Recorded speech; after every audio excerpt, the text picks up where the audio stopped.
So, I am now going to make myself a cup of tea and then go and tie some rigs for Saturday. So I just thought I'd have a chat to you all on tying rigs, innit? Hopefully we catch some big ones, mate. I'm going to double up my line if I can through some of these rigs for if I hit a catfish. Just so I've got that extra strange strength there, mate, because from what I've heard, catfish, if I get hit by one of them, a big one, I've been told, mate, I've been told it's going to be like hitting a brick wall down, and they'll just run you, you know what I mean? So, I don't want anything too big, to be honest, like, I only want to get to a certain size, you know what I mean? Like, I want to go up in 2 pounds at a time or something. I don't want to jump from fucking 14 pound to, like, fucking 40 pound, you know what I mean? It's a bit of a big jump, eh? Morning, bonjour. So, yeah, I'm kind of like, I only want to jump up to a certain size, you know what I mean? I don't want to go past the size. Yes, Theo.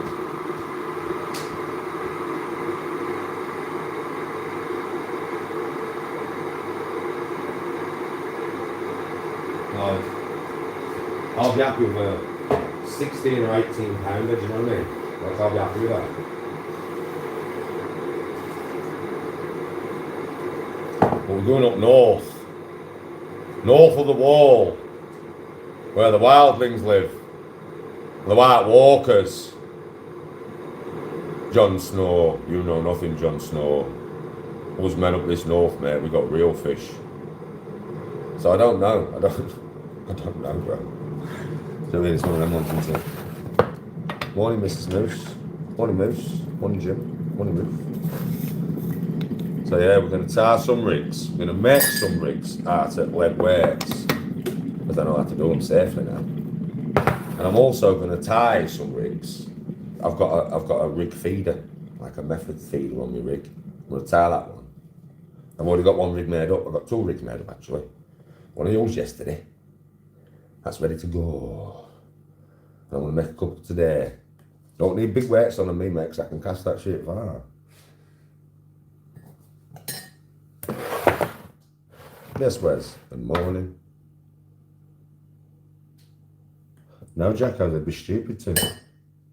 I've said this before, Jacko. I mean, I'm not really getting to no negative chat here, mate. So if you have a negative chat, you're in the wrong chat.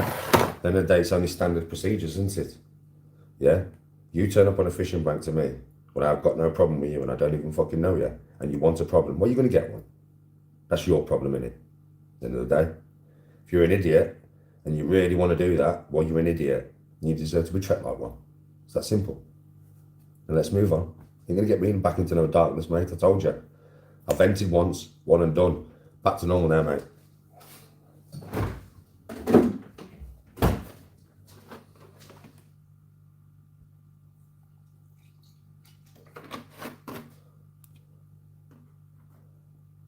He didn't show up at the driving range looking for a scrap. He showed up at the driving range looking for... Get rid of him. Ruthless. Get rid of him. He had his warning. I've had the warning this morning. I ain't even going to fucking go there. I'm not going there. Get rid of him. Jacko, you're gone. See you later, mate. You're gone, son. Bye.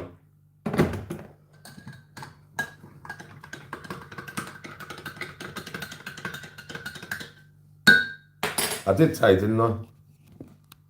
Fucking idiot. Oh, Danny's still wound up from this morning. No, I'm not. I got my venting out, mate. They'll never learn, will the chat? No, Dan. Because they're fucking daft, Dan. Yes, Mr. Hustle. Yes, Moose. Gone. Fair play, Tense. Hope you enjoy it. Fallen Felon.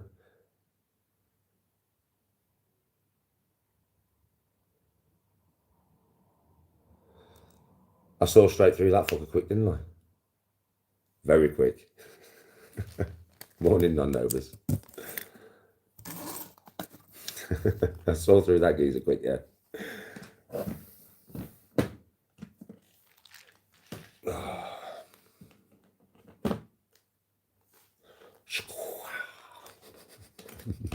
There you go, mate. Just for you, because I know you like me to flex the bicep for you occasionally. Yes, Wes. Fair play for being back at work, my brother. Fair play.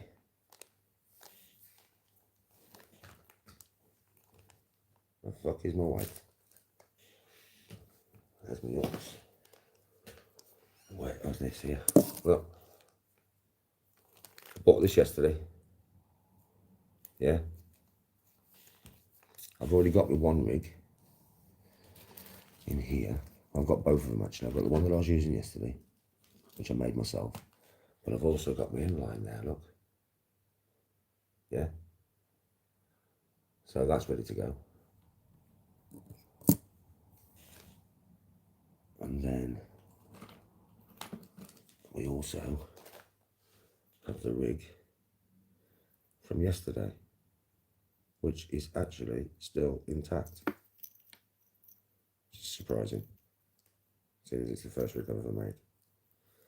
It's actually still intact. No way. It's actually still bloody working. No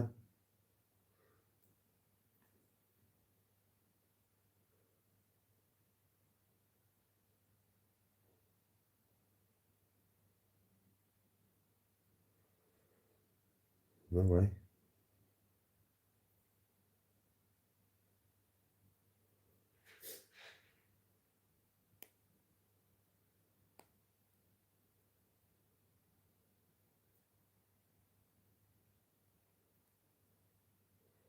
I might actually still be able to use that, you know. I might actually still be able to use this rig.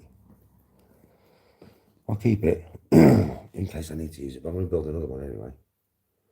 So I've got two rigs made up. 1, 2. Now I just need to make 2 more.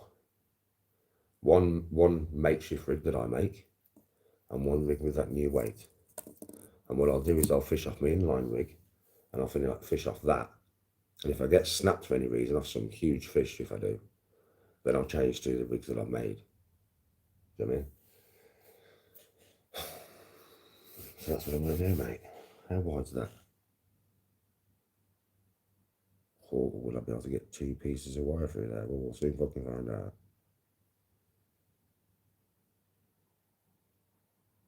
We'll soon find out. Deeplies, I don't want to talk about it, bro. Like I said, I'm over that now. I'm here building rigs for Saturday. Onwards and upwards, bro. My brother's just been here and he's like, Dan, fuck him. That's exactly what he said, fuck him.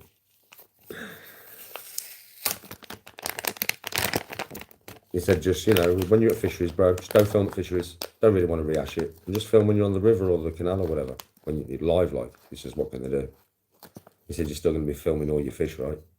He said, so, like, every time you catch a bigger fish or a good fish, it'll piss them off. He was right. He said, so, yes, it's only one fishery, Dan. He says, I'd understand why if you felt bad if you'd done something wrong, but you ain't done anything wrong, so you've got nothing to feel bad about, so just move on to the next one, innit?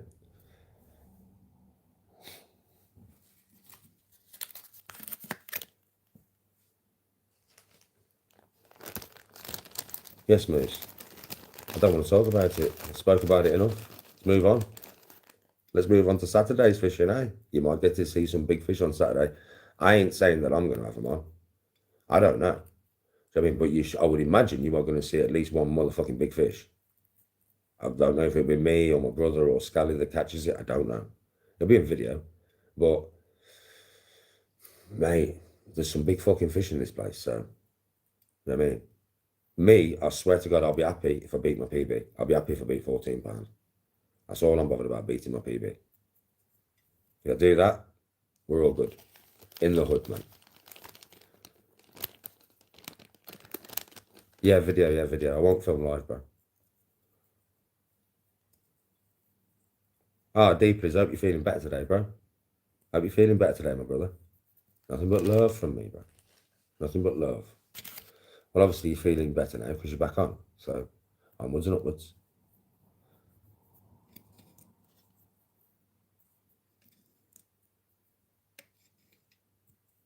Nah, Mr. Hustle, nah. No. I mean, we're going up north, bro, so chances are I'll never go there again, but it's just not the point, is it? You know, the owners of the place don't need grief from people phoning because I'm there. I just don't need the grief, bro. You know what I mean? So it's just like, I just film, vlog, and then upload it when I get home. I'm gone then. I'm not going to be back there for fucking whenever I feel like going back there. If I do. Depends how many fish I catch, I suppose. But there's so many, like I said, we're going all over the country, bro, in the next 6 months. You know, fishing. And I'll just vlog it all. Unless I'm on the river. If I'm on the river or the canal, I'll live video it. Next week there might be a 24-hour live from me and Tony on the canal. I mean on the river. Yeah, I won't tell you what river. I won't tell you where I am. But on the river. The Avon, Trent, Severn, one of them. Probably Avon, to be honest, first one. My dad fished it so much when I was younger. But I'm not going to tell you where I'm going to be on the river. I'm half fuck. Do you know what I mean? So it's one of them ones, mate. It's like, that's when I'll film live. Or if I'm sea fishing, I'll film live. Nothing they can do, mate. But on private fisheries, vlogs. Me and my bro have discussed it this morning. Just vlogs, bro. Vlog it up. Videos of some big fucking fish. Maybe not my fish. Might be Bertie's fish. Might be Scully's fish. Could be my fish. I've got just as much chance of catching a monster as them two fuckers, mate. So don't get it twisted. Right? But you will see one big ass fish. Definitely. 100% you'll see a big ass fish. I don't know how many big ass fish you'll see, but you'll see one, at least one. Might not be mine though. Probably Scally, you know, because he'll have 3 fucking carp rods out there. And he's getting really good at it, isn't he? I mean, once he gets his fucking bait sorted and he's out there, my brother's really good as well. Better than I am. You know what I mean? I'm a newbie in it, so, you know, we'll see.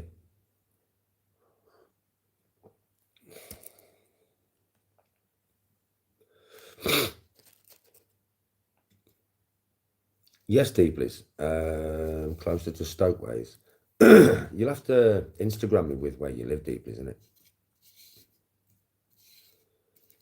Just ordered some more spinners for the autumn. Fair play, bro.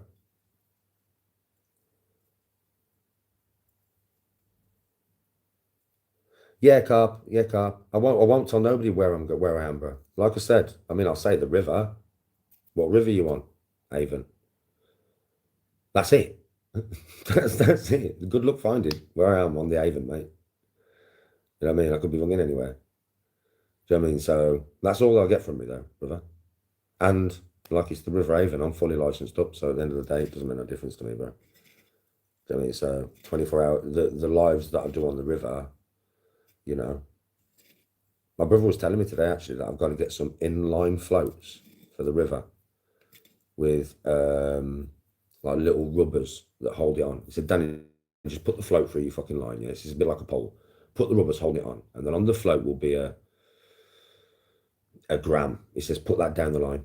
He said, because with the rivers, because they're constantly flowing, if you use a float, it'll be like that all fucking day, Dan. Do you know what I mean? He says, if you use one of these, they're designed for rivers, so it'll pop up and you'll have the float there as it's flowing. I've never used one before, mate, so I've got to kind of learn how to use that. But I'll have my carp rod out as well. So I'll have carp rod out with my bite alarm on for anything bigger.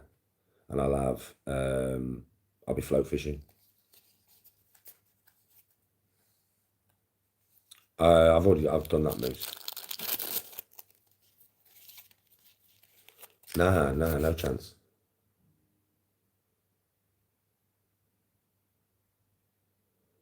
Billy Goat Rough.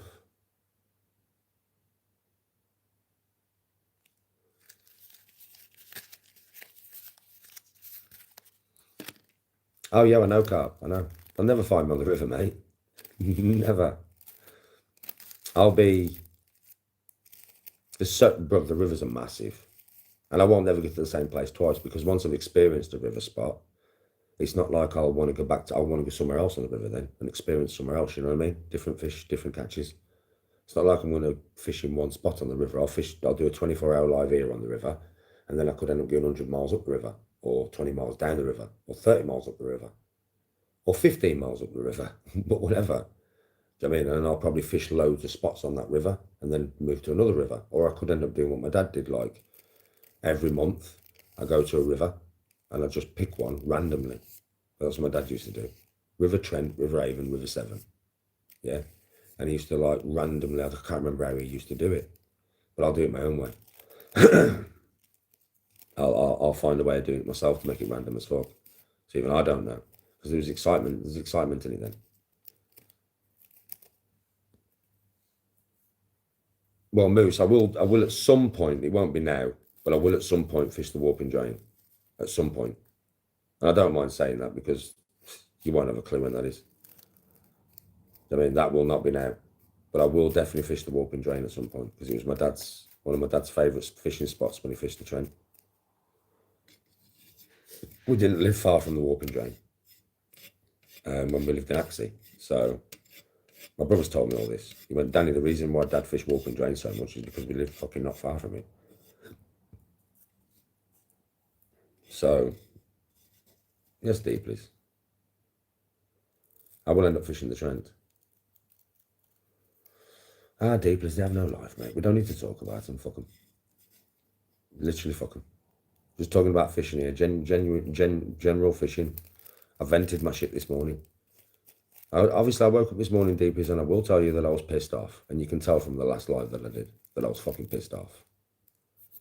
Yeah? And I just came online and just got it out. It wasn't anger, necessarily. It wasn't rage or anything. But I was pissed off. So I came online and just vented it. YouTube made me pissed off, so I vented to YouTube. I'm back to normal now, kid. Onwards and upwards. Onwards and upwards.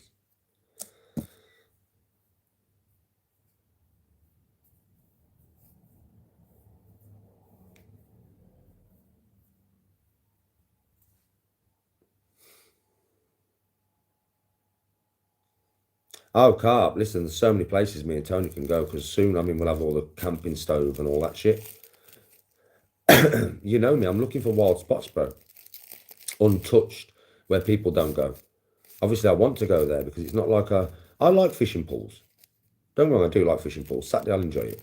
Right? I mean, it's like a big reservoir place. Yeah. But this fucking place is full of fish, apparently. So I'll fish anywhere, bro. For me, I don't really give a shit. I'll fish anywhere. You know what I mean? And I just like the excitement of fishing. But the solitude is what I enjoy. Like, so when I'm on camera, I don't mind talking to you guys, but you know, sitting there by myself, I feel very enclosed when I'm there. So I just sit there and there's just me rods, the water, and my gear trying to catch fish. It's very simple. It's very basic. There isn't much more needed. Do you know what I mean? As a man, it's just very simple and basic. But because it's simple and basic, it's so peaceful. Now, obviously, I'm very peaceful when I'm on a fishing bank and a pool, but there's lots of people around me. So sometimes I'll get snapped out of that bubble. Yeah, sometimes I'll be in the bubble and I'll forget everybody's around the pool and I'm there by myself just fishing. That's when I go quiet, right? Yeah. And obviously when I'm talking to you, like, I'm snapped out of the bubble a lot. But when I'm on the fishing bank in the river, I know I'll be a lot more in that bubble. There'll be times on the live where I might not even speak for like 40 fucking minutes. But I know you fishermen will enjoy that because you'll know what's happening. I'm in the fishing zone right now. I'm in my own mind. I'm looking at the water. I'm just watching my float. I'm seeing all the activity around. I'm doing what I'm there for. Do you know what I mean? So I can't wait for the solitude of it. Do you know what I mean? And also not knowing what's in there. Like whenever I go to a fishing pool, we'll be talking to anglers all day and stuff. So I'll be talking to people, right? And they tell me, like, the biggest fish in here is so-and-so. The biggest fish in here is so-and-so. Well, when I go to the fucking river, bro, I ain't got a clue because it's the river. So the biggest fish in front of me is never the same. Today, I could have a 30-pound fucking catfish in front of me. Tomorrow, I could have nothing bigger than £5. That's the river, innit? You don't know. It's the unknown. It's the excitement of what we're going to catch, lads. Do you know, I'm on camera and I'm on the river, which has been forced on me more now, but it's more exciting. It's more exciting for me. I'm like a wild dude, innit? So imagine, yeah, it might have been forced on me to start, but it's going to be better content. We could catch nothing. We could catch a monster. It's the excitement of the unknown, isn't it? So I'll be more excited when you see me going to the river Do you know what I mean? Even though it's been thrust upon me, I'll be more excited. There'll probably be more mad moments. It's the river. It's unpredictable as fuck. You know what I mean, right? So, swings and roundabouts, mate. I think it'll be even better content, really.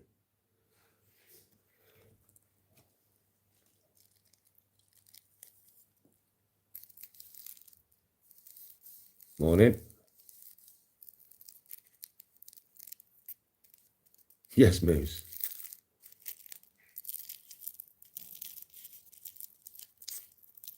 I don't fishing tips. Well, considering you said earlier in chat I swear around kids, so what's the problem? And now you've switched now. I take it you're a troll. Be careful. You wasn't careful enough. I won't mind, but that Fishing Tips UK, yeah, is definitely a troll anyway. Listen to this. He's in chat earlier and I was like, Danny, I saw a video of you swearing in front of kids. I don't even know what he's on about. Do you know what I mean, right? Probably, you know, when I've been on holiday or something, there's some kids over there that I can't even see. Something like that. Yeah? And then he's like, but I don't see the problem, man, because I swear around kids. And then somebody else said, that's weird. You shouldn't be swearing around kids. To him. And now he's just coming here 2 hours later and said to me, you shouldn't be swearing around kids. And I'm like, troll.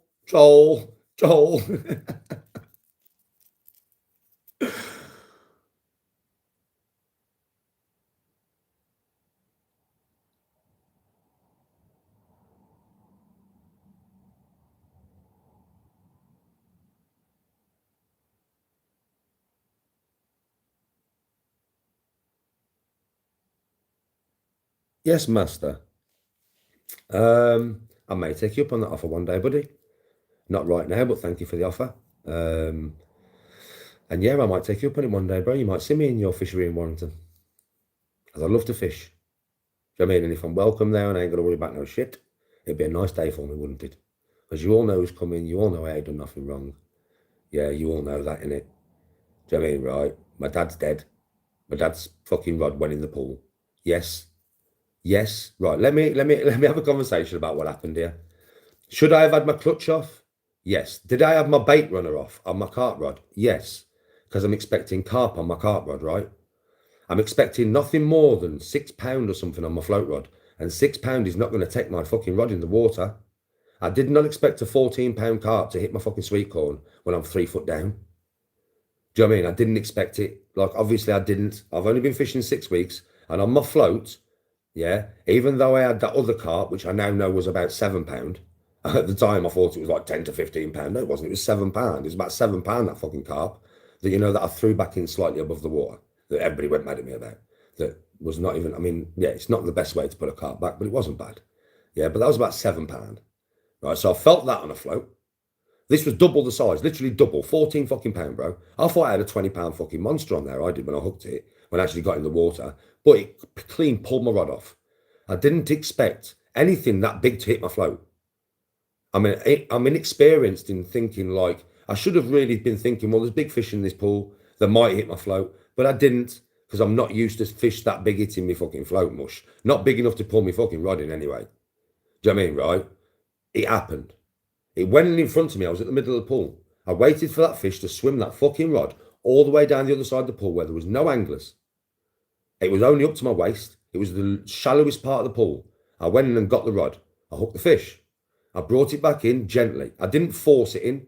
I didn't run out the water with the fish. I played the fish in the water because I didn't want to hurt the fish. The fish comes straight out into the landing net, onto the fucking pad. Looked after, taken care of. I checked the fish and then put back in the sling within what? 2 minutes? Water being poured on it and shit. Did nothing wrong. Yeah. The first time when I actually threw the carp back in, I didn't throw it in. I didn't lob it in. I didn't go down to the water with it. I was just above the water with it, right? And I threw it back in. Yeah. First ever carp, yeah, as an adult since I was like 13 that I've ever caught. You know what I mean? I don't know these rules. I don't. Do you know what I'm saying? I do now. And now if you look at me fish, I am literally so you saw yesterday, I've got my sling on the floor. I've got water next to it ready to tip on the sling and tip on the fish. You know that it was there ready. You saw me set up. I am very much about caring about the fish. I'm very much about doing it the right way. Even though I might slip up sometimes, I'm learning, but I'm fucking trying. So I haven't actually done anything wrong. Nothing at all. I've tried my best. Yes, I threw a carp in just above the water when I first caught one. Shouldn't have done it. Didn't know. Since then, I've never threw a carp in.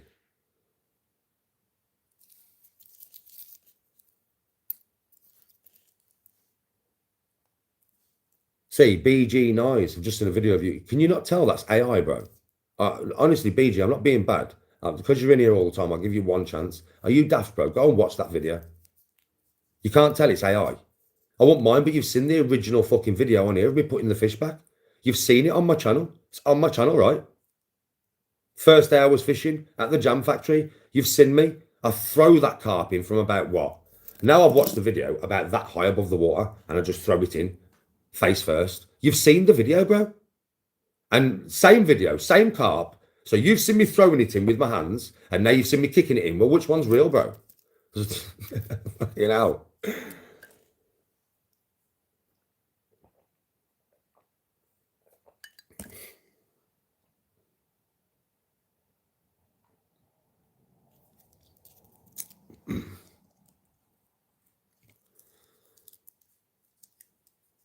There was no shouting all day. Bro, I was that quiet yesterday, that pool, mate. Yeah. Nobody could even really hear me. There's nobody past my peg that could hear me yesterday, mate. Because Chat'll say, unless he put his phone right next to him, we couldn't fucking hear him. What are you on about? I was fucking quiet as fuck, mate. On the weekend, we wasn't loud. She didn't say anything about us being loud, mate. There's people up the fucking top watching fucking TV and listening to music, mate. They're watching TV and listening to music up there, mate. I can hear it.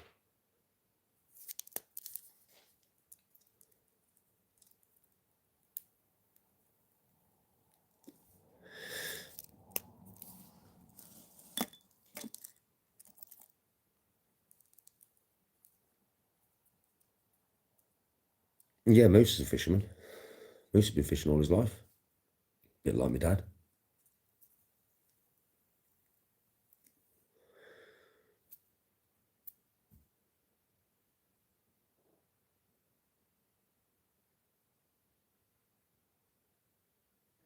Oh, I know, Super. Super, I've done, like I said, I know I've done nothing wrong, mate. It's that simple. And anybody saying otherwise, I guarantee the first fish they ever put back in the pond, ever in their life, they didn't have a sling. Do you know what I mean? They didn't put it back in, all down and make it rest and all that. They didn't do all that because they wouldn't have known, would they? When they first fished, would they?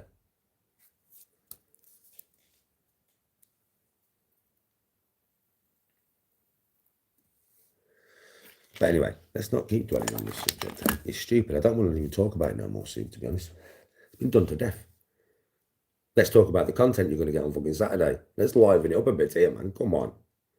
Let's talk about the content you're going to get on Saturday. You're not going to get to see it live, but it won't be Saturday. It'll be Sunday and Monday when I upload it, right?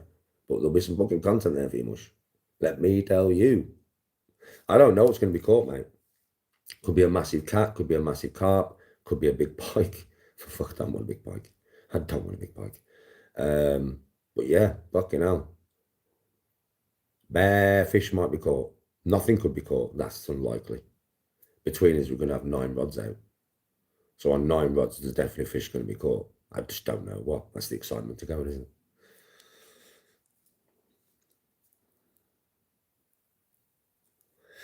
You can't have one, Mr. Horse, unfortunately. Yeah, carp loves the lives. Carp thrives off the lives, but it's just not worth it. He knows I'll go to the river. You should all know I'll go to the river for you all. You should all know that I'll go to canals and do a live where I'm running up and down the canal like I did. I'll do that. But fisheries, mate, they're out. No lives on fisheries.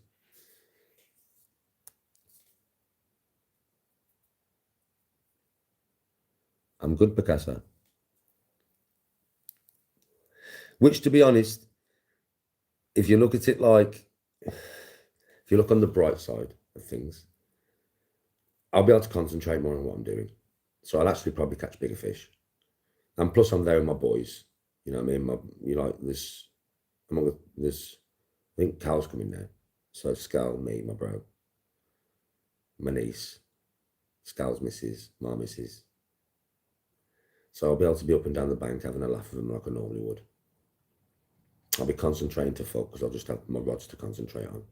Tony will do any filming when we catch stuff. I'll do an intro and stuff. It'll be a nice video. And you might get to see some massive fish. I might beat my personal best. My brother said to me, he went, Dan, he says, obviously not going to be live. He says, but I'm telling you now, he says, I'm fucking sick of this shit.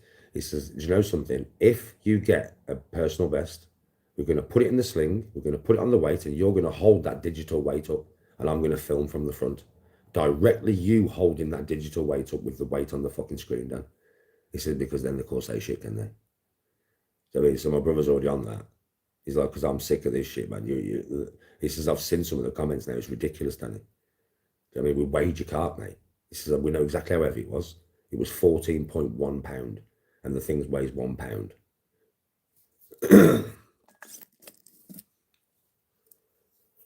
I tried carp. I tried to talk to her yesterday, but she wasn't having none of it. So we'll just go on to other places and catch some big fish. Oh, carp, you'll see some big fish. I don't know if they'll be from me, bro. I don't know. Maybe. I'm setting up rigs. That's what I'm doing. I'm chatting to all you lot, and then I'm going to be chatting to you while I'm setting up rigs. I'm setting all up, ready to go, bro. I'm not fucking about. I'm going to buy some bait during the week, and I'm not fucking about, mate. I've got that feeder thing that I bought. This, look. Yeah, so see this. I'm setting this up now, and I'm also going to set myself up my own rig, like a spare. So I've got 2 spare rigs, effectively. Right, I'm going to have the one that I had on my rod yesterday that I set up myself as a spare rig, because it's double line. That's £30. Yeah, and then I've got the one that I'm going to set up now, which I'm also going to double line, which is £30. Right, because if I hit something massive, I want the extra strain tension there. Yeah, and this one I'm just going to set up on my £15 line, like a normal, just normal sliding. Yeah, and then I've got 2 normal rigs set up, £15 rigs, and effectively on the bottom side of the rig, I've got 2 £30 rigs set up. So if it goes, it'll go from the line on my rod.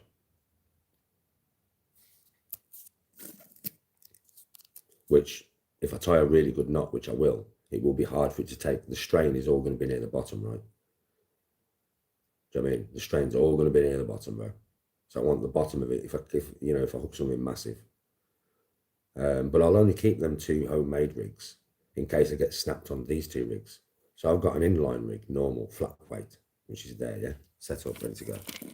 So, hold on. I'm always getting caught around my shit, man. I need to put these on pieces of card, you know. Hold on 1 minute. So basically, yeah.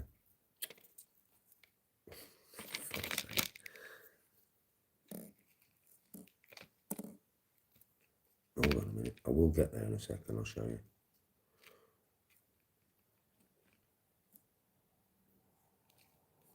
Full tangle, bro.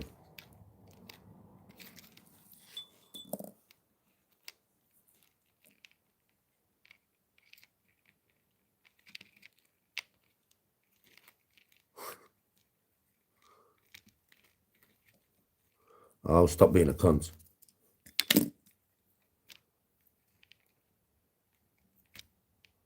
Come on. There we go. Separate them fuckers. Right, so I've got 1 rig set up there. Yeah, inline, sliding, flat weight rig. Yeah. I've got this rig that was on yesterday, which I made myself, right? Yeah. So I've got this rig that I made myself that was on yesterday. Right, now that's double, that's £30. Which I need to do with these. I need to get a piece of card. I've got a float rig set up on there. 2 of them actually. Up there, float rigs. I need to do the same with these rigs. So they're not just fucking floating around in my box.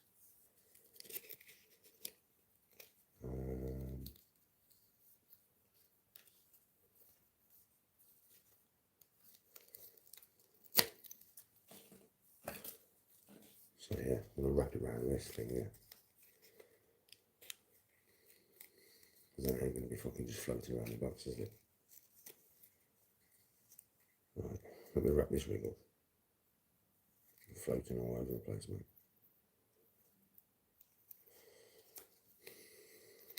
But yes, that's what I'm going to make. I'm going to make another rig, like a homemade rig like that one. And I'm also going to set up my other rigs. 2 more rigs, so a homemade rig and that inline feeder rig. And then effectively I've got 4 rigs for Saturday that I can use. If anything goes wrong and I get snapped on any of them. And they're all ready to go. What I've got to do is tie them on the end of the fucking rod. There we go, there's one. And I'll put my homemade ones on here. So that's what I'm doing, making rigs. I'm gonna make this one first. Simple, straight through, but I might just leave that as is. I don't even know if I need to make this rig because it's so quick. It's just I've only got to tie, I've only got to put a weight on it. So this one I might just leave, you know, and make one more homemade rig. Because this is so fast, man. It's just on the line, weight at the bottom. It's floating. Tie the hook on. So fucking fast that is. So I might just leave that as is. I don't think I need to tie that and then tie it to my rod. There's no reason. I'm not going to double that. It's only the ones that I'm doubling that I need to make. You know, the £30 ones. This will be so fast. I don't need to fuck about with that.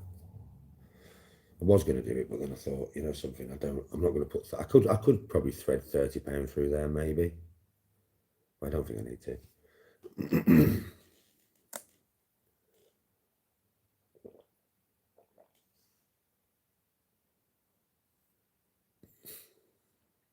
I will carp. It'll never go in again, though, I don't think. Yes, the feeder show.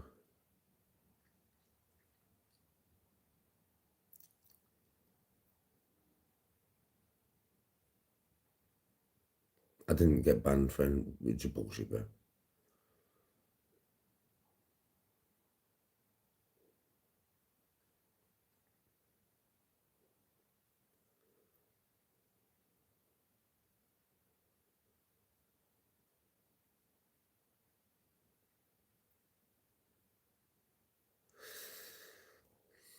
Yeah, my method feeder. I just saw it in the shop yesterday. I was going to buy another inline flat weight like my other one. That's what I went in there for. And I saw this and I was like, I'll just pack that with feed. And then effectively, all day, that there is going to act as an automatic bait drop around my boilie. You know what I mean? So I was like, that's a really good idea. Now, I don't even need to make my own bait because my brother's bought loads of hemp seed and he's making hemp seed, sweet corn and ground bait into some sloppy mix. So when I go, I can just lamp that on my brother's bait. He said to me today, I don't mind, Danny, just fucking keep lamping it with the bait. So hemp seed, sweet corn and fucking ground bait going in there. Pack it down. I'm just going to pack it down like a motherfucker. Yeah, and then when I cast out, well, that's going to sit in my swim wherever I cast.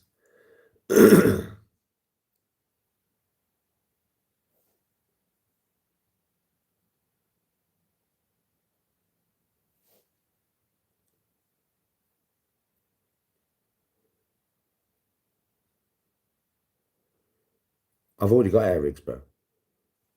Yeah.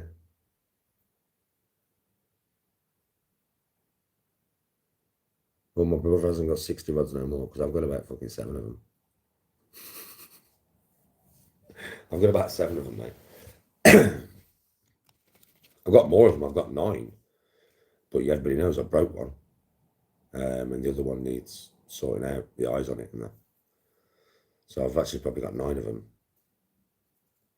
And I think my brother has given a couple to my nephew now. And there's a couple of lads who want to start fishing, so my brother's going to set them up, which my dad wouldn't mind. He'll only give them 1 rod. So I mean, he'll give them whatever he can, and then they'll have to buy the rest, kind of thing. But he'll get them enough stuff so they can fish. I have all my dad's stuff, and my dad wouldn't mind because if my dad was alive, he would do the same thing. And if he wants to start fishing, my dad would set him up. I've fucking seen him do it so many times. I mean, so it's just the way he was. It's the way we are. My dad usually would have them come fish with him, and if they wanted to go again and again, by the 3rd time, he'd end up giving them their own rod.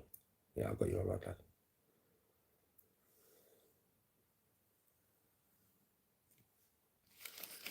bait launcher, boilie thrower. What's that, bro?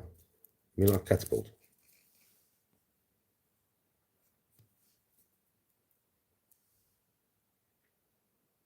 Get into method feeder. It's a really good way to bag up when you get on it. Method feeder. What's that? What is method feeding? Isn't that like what I'm doing? Isn't this a method feeder? Ain't that a method feeder? That's one, isn't it? Is that what you're on about?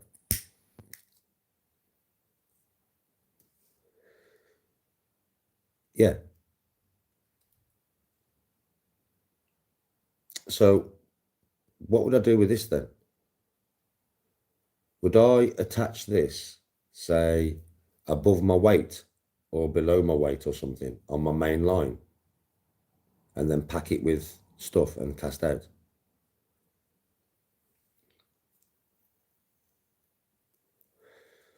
I've got a few, like I've got a few of these. I've got a few of them, look. See, I've got a few of these.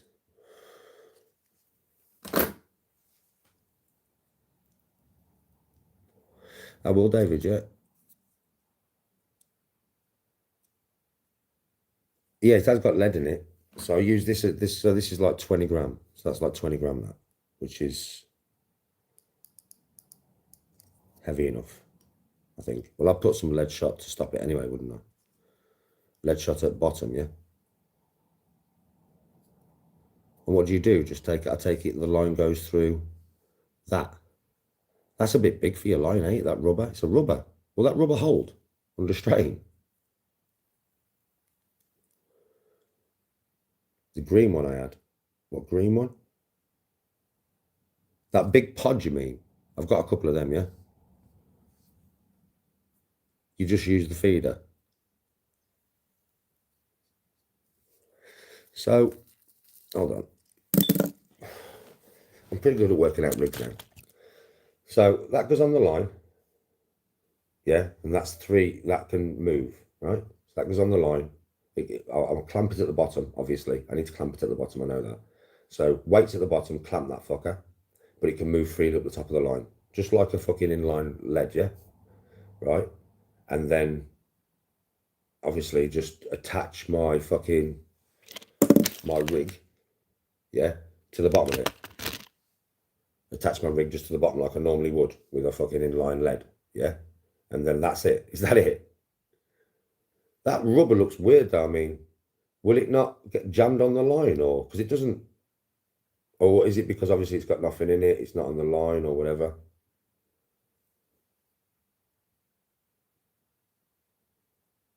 Swivel clip.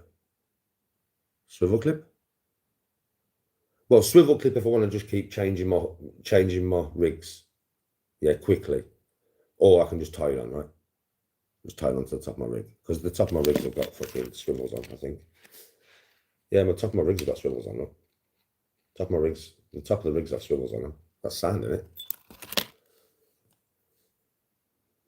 You attach a swivel clip to the line and just clip it on.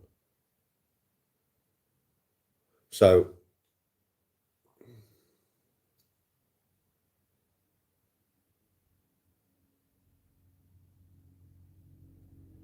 the one I showed first is a method. They're all the same. I have got them. I have got 2. Hold on, let me get them. They're not in my tackle box. But I've got 2 of them.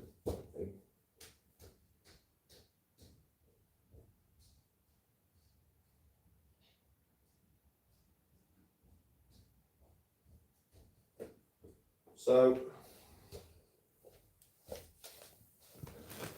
these things. Is that what you're on about?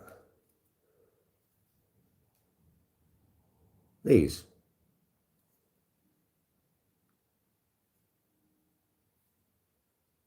That thing.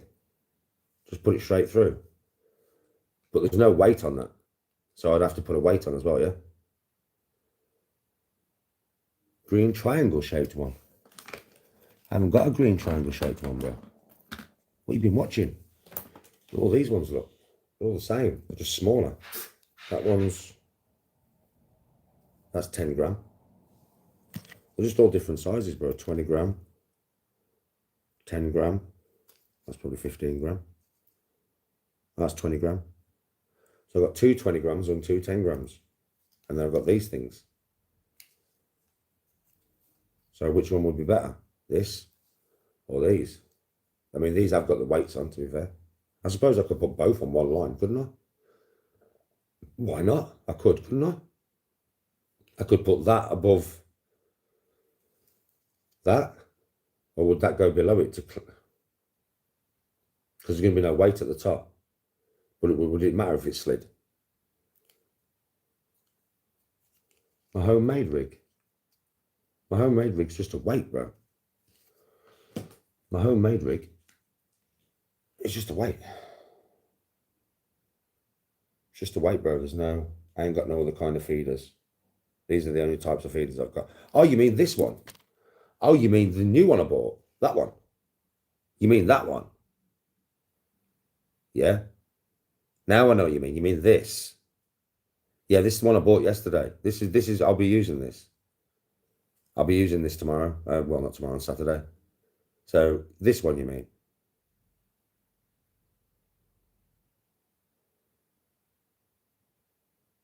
Yeah, and the other one made up. What you mean? Like this or like this? Like this, you mean? That's a method, isn't it? But it's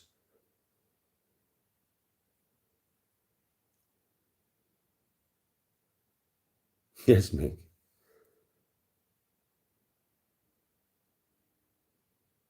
The cage feeders. Oh, so that's method and their cage. Could I not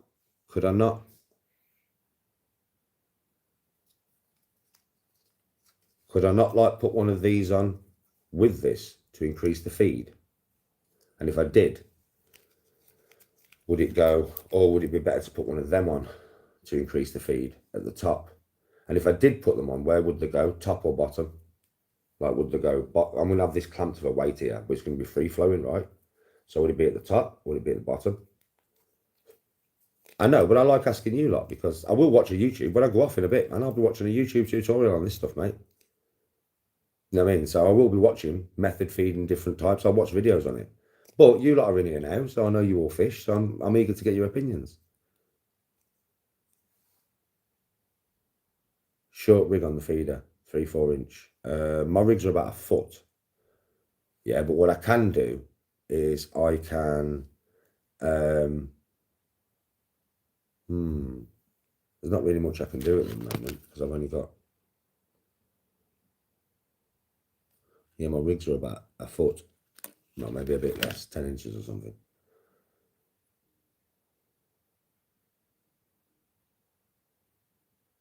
Maggot feeder on the green ones. Can't you put ground bait in there? Can't you just put ground bait in there? Like, could you not just put ground bait and the ground bait would slowly come out the holes? Like over your fucking thing, because this thing will just float just straight down the line, right?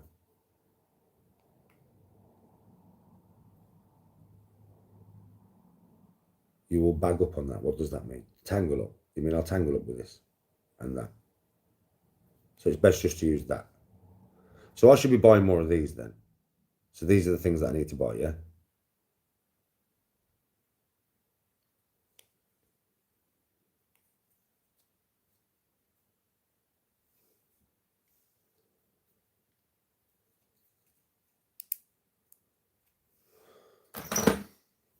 I mean, I've got a normal, obviously my normal rig that I'll be using is this. Normal rig, right? When I don't wrap it all. But normal rig. Yeah? And then I'll have that. But I might make another rig up now with one of them fucking open feeder things on. Yeah? I might make that as my spare rig. Literally.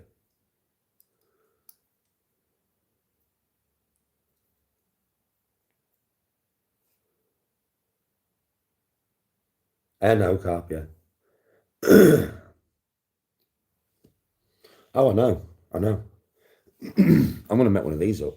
I'm curious.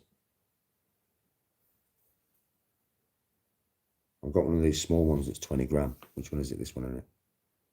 Yeah, 20 gram.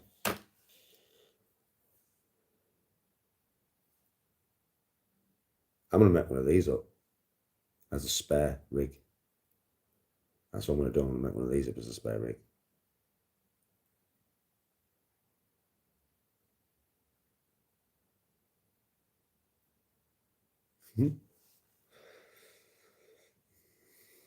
I'll only use it if my main rigs get broke.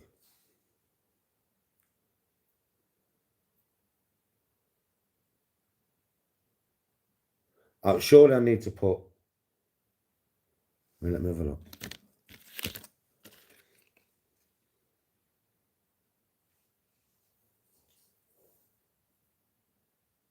And it won't go over that clip, will it? So it won't actually go down onto that. It'll stop there. Yeah, but isn't that got a chance of breaking the knot? Has that not got a chance of breaking the knot to the hook if I don't clamp it at the bottom? I'm only asking. Yeah, cage feeder. Oh, I will, but I'm going to make this now Moose in case I snap. If I snap, I'll just tie it on straight away and just see what happens. I've got that homemade rig that I made, that I fished with yesterday. There's just some different types of rigs, bro. It'd be a bit mad. But if I don't get snapped, I'll be on them. I'll be on the method feeder one and I'll be on my normal flat pebble. But if I get snapped, then I've got 2 rigs to put clean back on my rod. Yeah, so...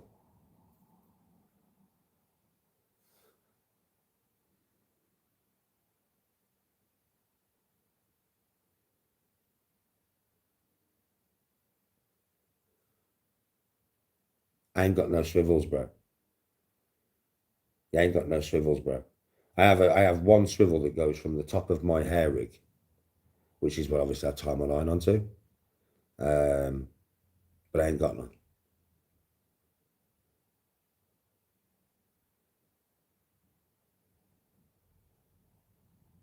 Well, why does that have to spin though?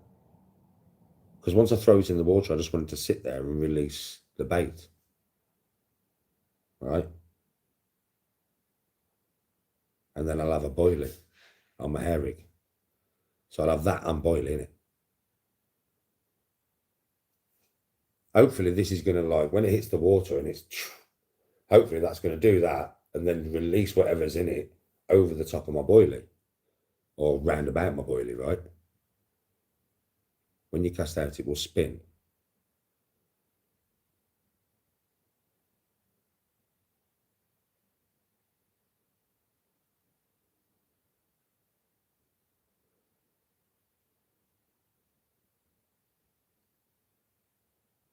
Oh, you mean if it's a...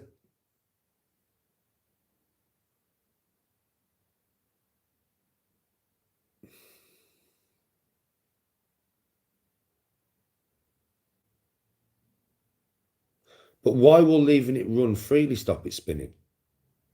I'm only asking because I'm trying to work it out in my head, what you're saying to me. Yeah. Why would... It's still going to spin, right? No matter what I do. So what you're saying is when I bring this in, this is going to be spinning around my fucking line, yeah? Right, and then obviously when I cast it out, it's going to spin around my line. Is that what you're saying to me?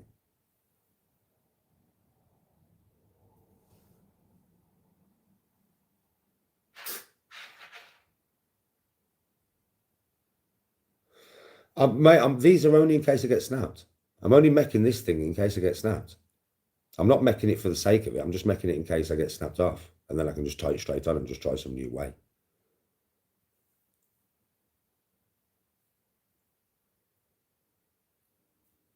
So, yeah, what you're misunderstanding is I've got this, which I will be using. Yeah. I've also got this rig, which is my normal rig. Flat pebble, right? Normal rig. Yeah. So that's the 2 rigs I'll be running. Yeah. But if I get snapped by something big, I've then got my homemade rig that I was using yesterday. I've already got this made up. Yeah. And then I want to make another rig to go on the other rod if it gets snapped, or either rod. Yes, is it? Yeah.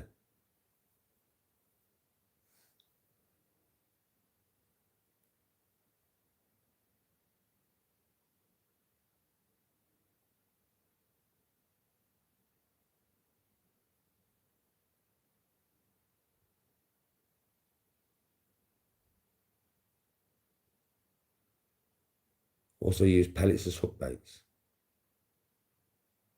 Pellets. What the fuck's a pellet, bro?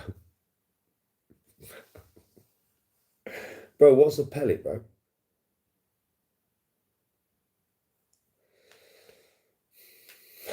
What's a pellet? What, come on, chat. What's a fucking pellet?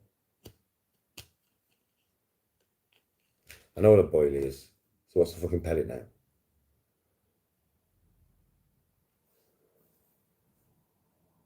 I will do, is it? Yeah.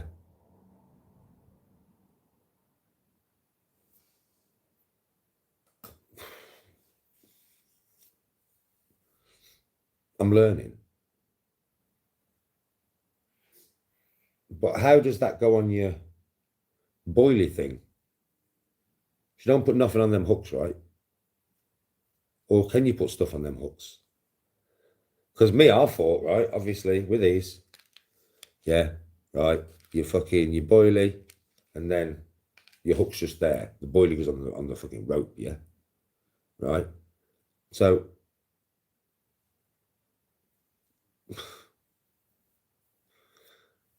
I'm like, how do you put a pellet on there? Because the boilie is round. It's a lot bigger than the fucking rope, a lot bigger than the drill, and even then, sometimes you crack them. So what does a pellet even look like? Oh, juckles, fucking hell.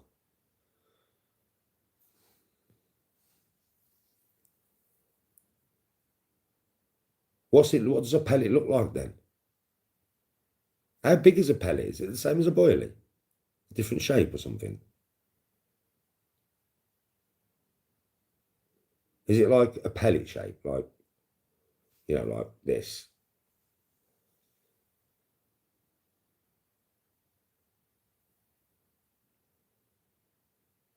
But is that how it is surfing? Is it like a cylindrical shape? Like a cylinder rather than being round? Like a little fingernail size?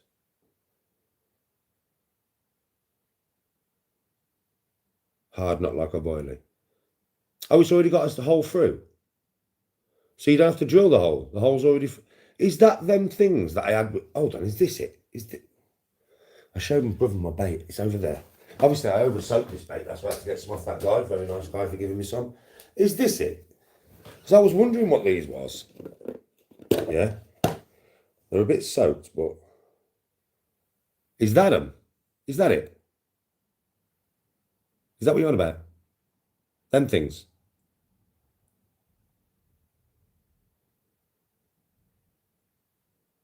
Is that them? Because my brother gave me a thing with boilies and these in. That's them, yeah. And I take it you just put it through the rope and then just put your bait stopping at the end. And then just put one of these in.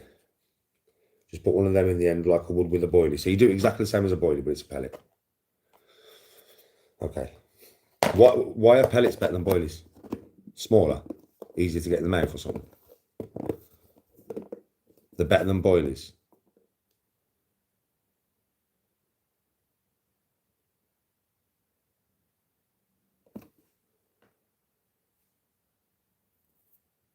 I haven't, no.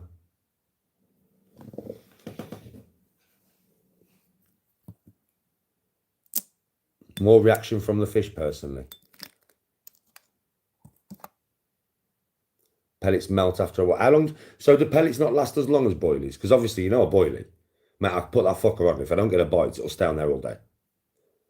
So I take it with them, you've got a time limit before you've got to bring it back in and repel it up, yeah? Which I don't mind, by the way. I mean, because sometimes I leave my fucking cart rod out there, I forget it's even there. Because there's no beeps, so I just forget the fucking rod's even there, for 3 hours. Don't bring the cum back in enough, and I just forget. It's just like a forgotten rod. I swear, my cart rod's a fucking forgotten rod, mate. I'm fishing off my float.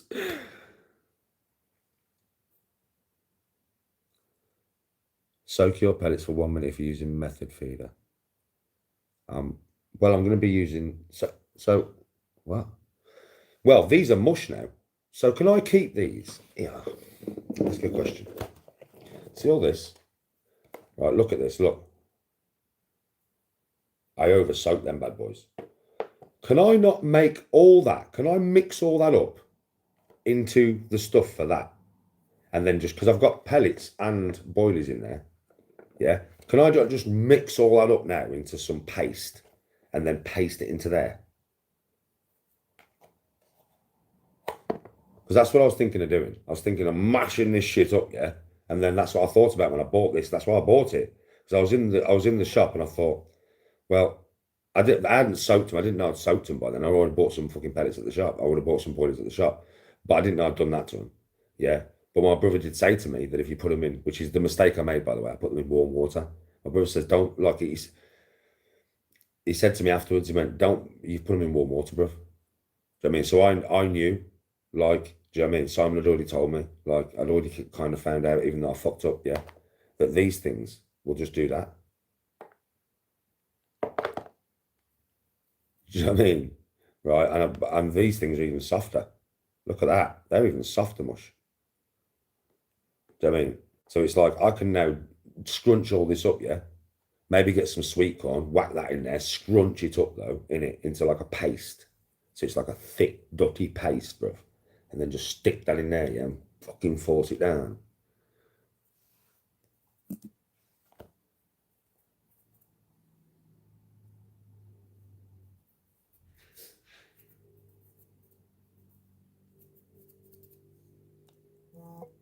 Nice meaty mixed ground bait. Well, I've also got me fucking hot dog sausages, they are. I mean, they're like a ground in there. I could ground so much stuff in there, bro, with that as well. I might do that, you know. I might do that. Just for that thing. Because I've got everything else I need. And my brother don't use these, and he's got shitloads of them. And my brother don't use them. So do you know what I'll do? I'll do a little experiment on Saturday. I'll fish with Boilie on the one rod. And I'll fish with them on the other rod. And we'll see. I'll tell you which one catches the biggest fish. We'll do a little experiment, watch. Do a little experiment, innit? Why not? And we'll see which one actually catches the biggest fish. And we'll also have an experiment for the... I mean, I would imagine, personally, that's going to catch more fish. Because it's going to be it's going to be releasing bait right over my fucking... Over my... I'll tell you what. I don't know how I do this, though. I'll just keep swapping. So I'll put boilie or pellet on this. And then I'll put the opposite on this. Yeah? And I'll fish that for like 3 or 4 hours. And then I'll bring it in and I'll change. And then I'll put pellet on that and I'll put boilie on that, or boilie on that and pellet on that. Do you know what I mean? And then I'll tell you which one catches the biggest fish. Yeah? Whether it's a pellet or a boilie. I have got blender. I'm going to make a paste to what I have. That's what I'm going to do. I'm going to get some sweet corn. I'm going to get some of my hot dog sausage, yeah? I'm going to tip it in there, right, with a little bit of, would I put maybe a tiny bit of water, right? And just blend that shit and make it into like I'd want to make it into like a thick, really thick in it, like the thickest mashed potato you've ever seen in your life, or something like something like that, yeah. Thick as fuck.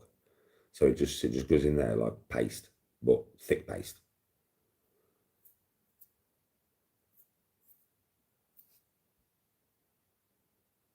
Yes, Chuckles.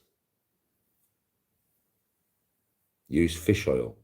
I ain't got no fish. I've got, do you know what I've got? I've got fucking cod liver oil tablets. I'll just break some of them into it. Cod liver oil tablets, isn't it, bro? Fish oil.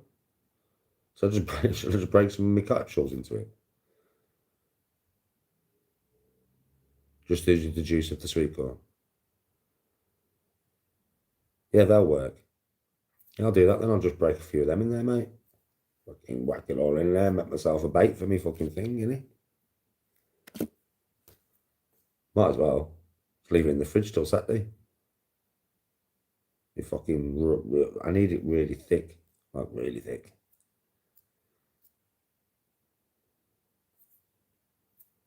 It's never the same feeder show. It's never the same. Always learning. I learned so much off chat. I mean, I watch a lot of videos. Do you know what I mean? I'll be watching videos today before I've, come online to play my game and stuff. I'm always watching fishing now. Like, I watch golf still. I don't watch as much golf as fishing at the moment. But I do still watch golf, obviously. Of course I do. But yeah, I'm mainly watching fishing. Mainly. Because I know everything I can know about golf, to be honest with you folks. That's not being big-headed, that's just being honest. I know everything I need to know about golf. I know everything I can possibly know. Not saying that makes me as good as, a professional. I'm not saying that. But I know everything. So it's kind of like, I can't really learn anymore where that sport's concerned. But with this one, I know hardly anything. I'm proper learning. As the days go on, I'm just learning this and learning that and learning this. So that's why I'm enjoying it, I think, so much. I mean, I love fishing anyway. I think I'll always just be fishing now because I do love fishing. But yeah, I think I'm also the enjoyment. A lot of the enjoyment is also coming from learning something new, learning all this stuff, testing out baits, testing out ways of fishing, finding what works best for me, finding what pound line I want to use, catching big fish to kind of test what pound line I need, all that kind of stuff, man. That's what I enjoy. I'm learning so much. I'm having to learn every day. You know what I mean? I'm having to learn every day. It's like with my rod. My brother said, with me going to get my rod back. Hold on a minute, I'll be back in a minute. He said, you know what you could have done, Dan? He said, you day think, because you day know. He said, but you know what you could have done? He said, with your second rod, obviously it's got a big fucking weight on it, kid. He said, you could have casted that rod out over your rod. And I'm telling you, you probably would have been able to wrap it with your line, and you could have pulled the rod in with your other rod and your line.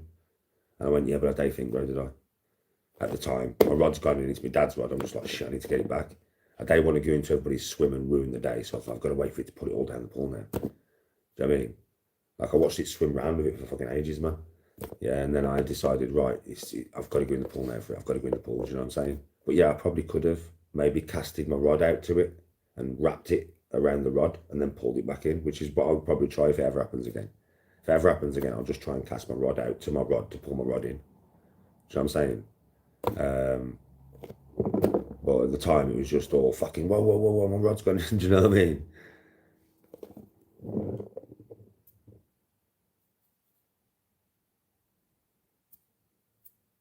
Yes, the feeder.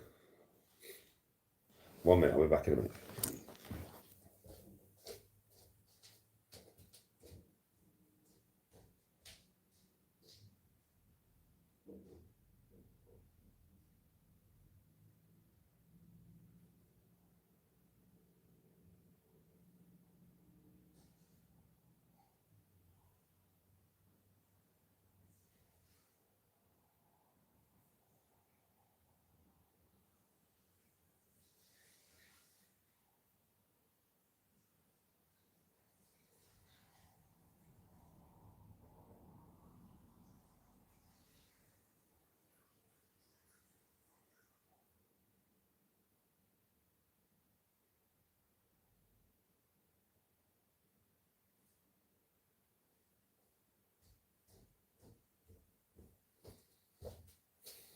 Right, so I'll bring you in here because I'm going to put myself a cup of rosy lee. And I'm going to add loads of bait to this box and I'll blend it later. I'll do that while the kettle's boiling.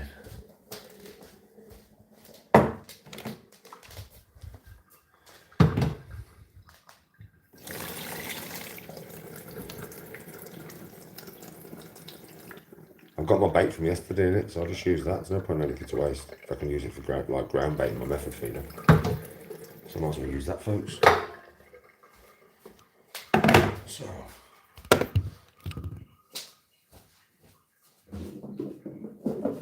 We have boilies and pellets.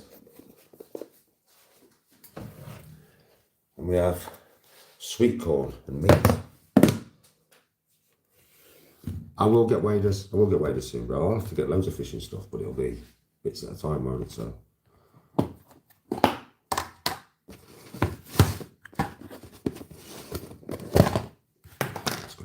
chattier than us, man, I'm telling you. Put the sweet corn in there, mate.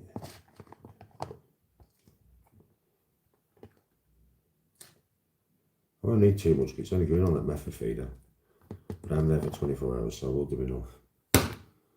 Right now, get some of these fucking cod of water.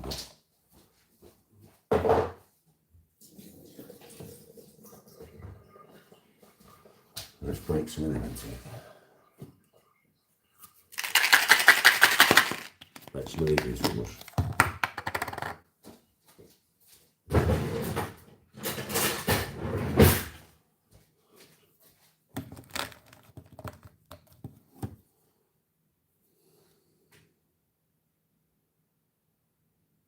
Fuck me, that's tough to pierce. But we've done it. Get that in there. Why fish oils anyway? I don't understand why fish oil. I'm only asking why fish oil. I know it comes from fish, but what's fish oil going to do? Just asking. Just curious.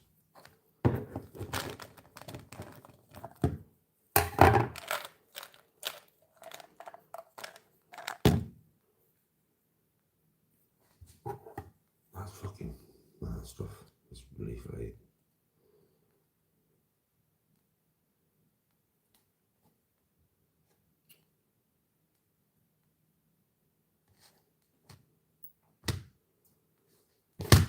Yeah, why fish oils, bro?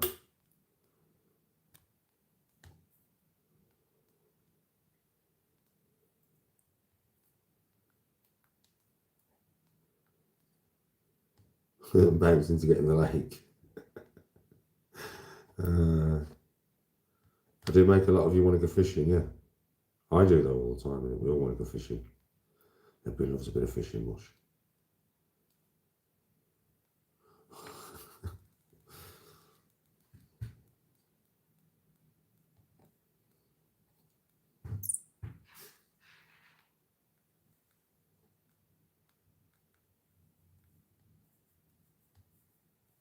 This is just for the method feeder, this. Just for the method feeder.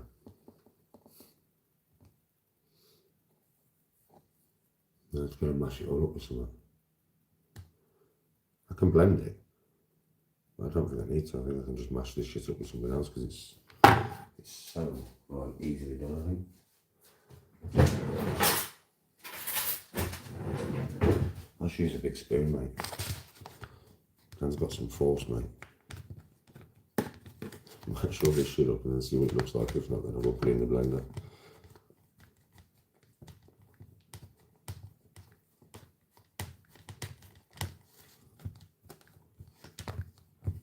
I might have to blend it light, but we'll see.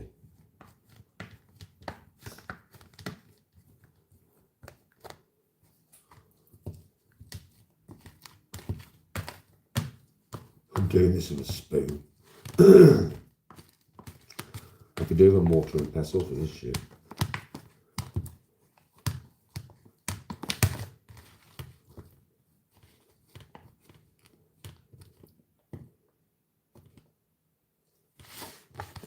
Honestly, I could do a mortar and pestle, but a spoon will have to do.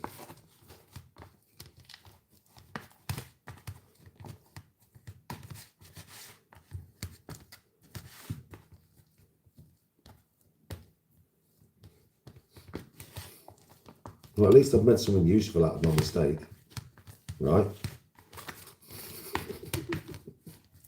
At least I've made something useful, chap.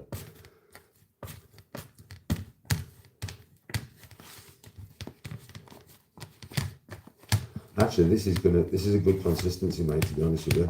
This is a really good consistency. I wanted it to be really thick, and this is.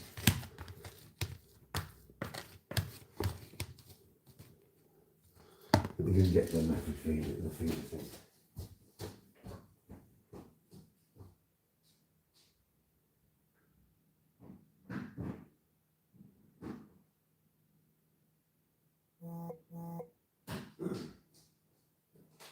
What I'll do is I'll do it and then I'll pack it and see how it packs. Do you know what I'm saying? So I ain't finished doing this yet, but I will be soon. But this has come out like a really good texture, look.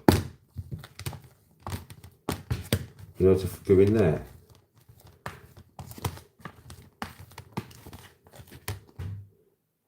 Bit of grass in there, mate. Should have left it in.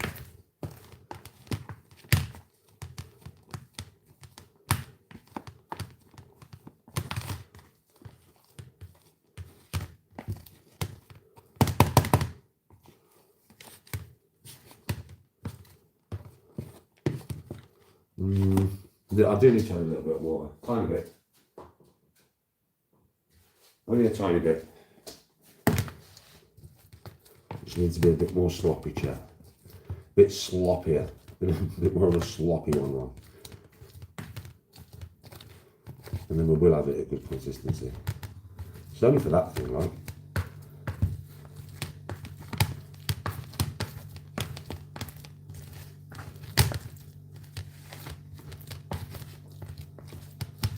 This has got hot dog sausage, boilies, pellets and sweet corn into a mix.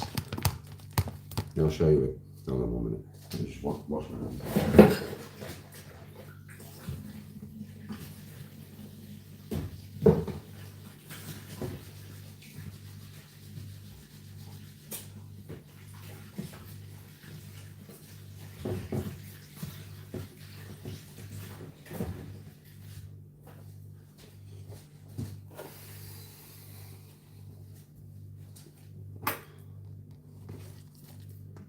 Oh yeah, that's a lovely, dirty, thick fucking mixture of shit. Actually, it's like dirty, thick, gloopy mixture of shit. But I think that's the consistency that we need, right? You can hear it, can't you? Putting that in the fridge, mate. But I'll put it in this to see how it goes. There's a piece of glass twig in there, mate. So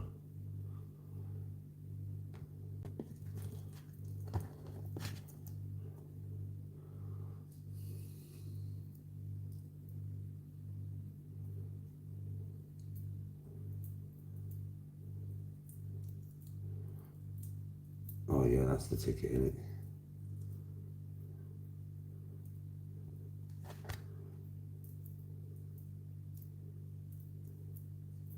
Yeah, that's the ticket, right?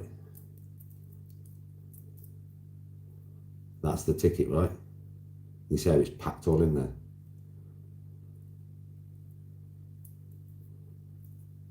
That's what we want, yeah? That. What do you reckon?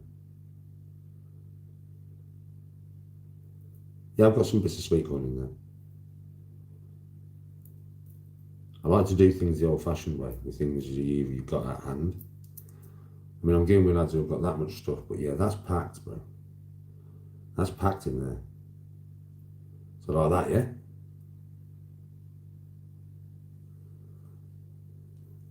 My brother's got fucking 5 kilograms.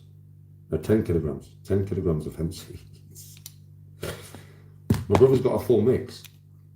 But you know me, I like to have different things on me, and I like to, you know what I'm like, I like to experiment.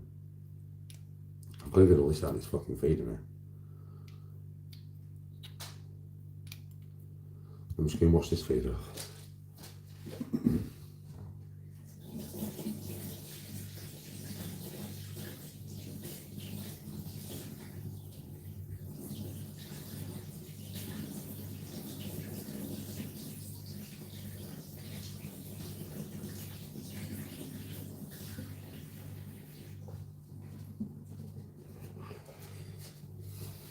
I like to experiment. So that there, I know exactly what's in it. So if I cast that out on Saturday, and I just keep hitting fish with that in there, yeah, then I know, don't I? I mean, that's a hell of a mix for that feeder. And that's going to go in the fridge, mate, as is. In the fridge.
That's got cod liver oil in that.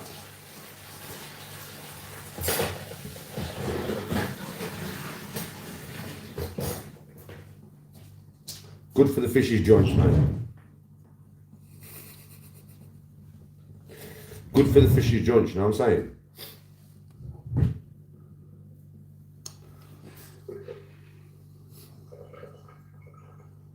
Right, Mike, how you doing?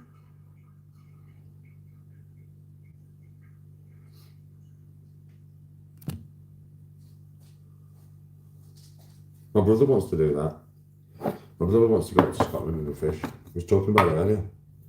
He wants to go for a week. A fucking week in his bivvy, man. And I was like, bro, I don't know if I can do a week, man. So I just don't know. I just don't know if I can do it, bro.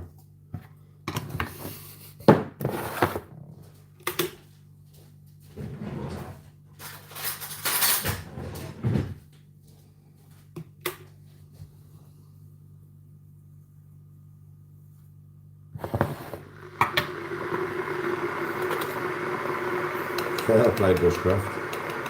That's a nice way to live, that, mate. It's a lovely way to live, isn't it? Fair play. I just be sat there all day, man. You got Danny? Yeah. Bro, oh, we've got a fish on. Yeah, bro, straight onto the grill.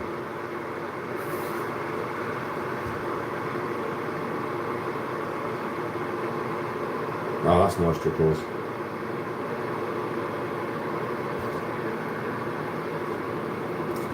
Yeah, that's nice. It's a nice way to live, man.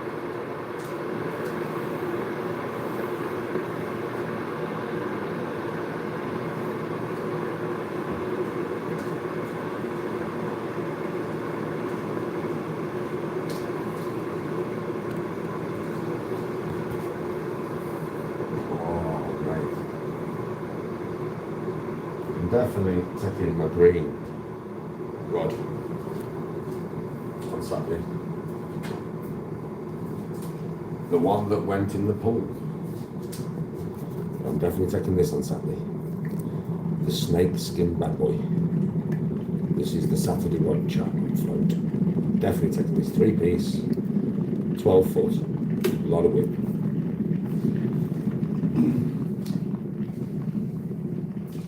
Then I've got a new carp rod coming, a waggler, like a quiver tip, but strong quiver tip. Yes, Bill. And then I've got my carp rod, my Shimano. So I'll have another new rod from Saturday, from my dad's collection. And I've got a sea fishing rod as well, which me and my brother, we've got to sort one of the eyes out on it. You know what I mean? But it's a rod that I want, basically. But my brother's gonna help me do it. It's a rod that I actually want. And then I'll have my sea fishing rod as well. Beach casting rod, that is. I've seen that fucking get casted out so many times. And so then I'll have my sea fishing rod as well. And I've got loads of rods already. I've got 2 more rod back, 3, 4, 5, 6, 7, and then that vintage one, 8. So I'll have 9. So I'll have 10 rods in total when I have the sea fishing rod. And it's got 2 rods that need fixing. One that I've broken, one where an old Shakespeare rod that I bought my dad, that some of the eyes need replacing. So I'll have more rods once they're done, but we'll get round to doing them when we get round to doing them.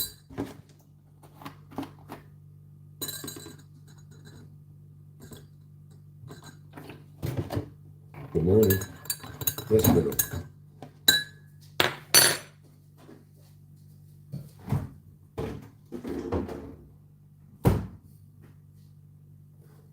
This is a nice one. This is a nice one, chap. This is a fucking lovely one, this. Check this out.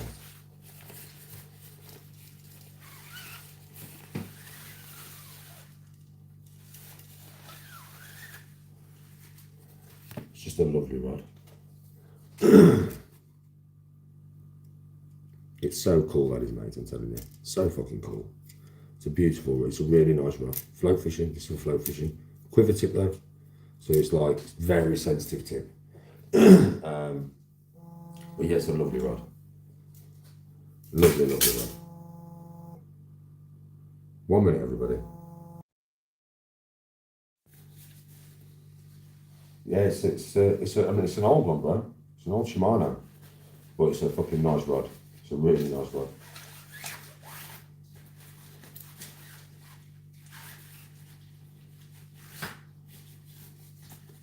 The quiver tip on it's decent. Quiver tip, it's for ledgering or float fishing, really. It's for ledgering or float fishing, but light ledge. You know what I mean? Not heavy. And it's for this, bro. It's so that you rather than having a bite alarm, yeah, you're looking for that. That's what you're looking for. You just watch the end of the rod. When the end of the rod's doing that, bro, and you've got a bite, if it does that, it's on. It's just a different way of fishing. I know how to do this because I was taught this way with a light ledger quiver tip. And so my dad got, if I'd either fish float or I'd fish quiver tip when I was a kid. Sometimes I'd fish both. This is how I was taught. So rod up in the air and just watch for this. Or that. You get that, mate, the fish is on. He's on. You know what I mean? I mean, it's a bit like sea fishing, beach casting, really. But on the lake, I mean, you will have this. You've got to understand, you've got to learn for just this. You'll get that movement all day with the movements of the water. You just do. Sea fishing, it's even worse because it's the waves. So it does this. All day it does that. When you're fishing on the sea, it does that all day. You've got to get used to that motion, mate. Because that ain't no bite. Do you know what I mean? That's just the natural ocean doing that, mate. It's when it does that.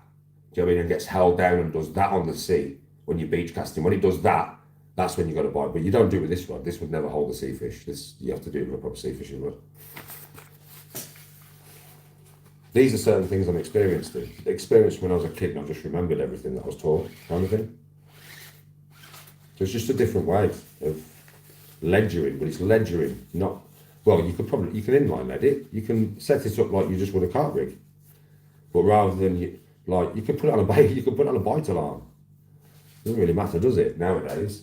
Well, back in the day, you didn't really have bite alarms, bro. Did we? So.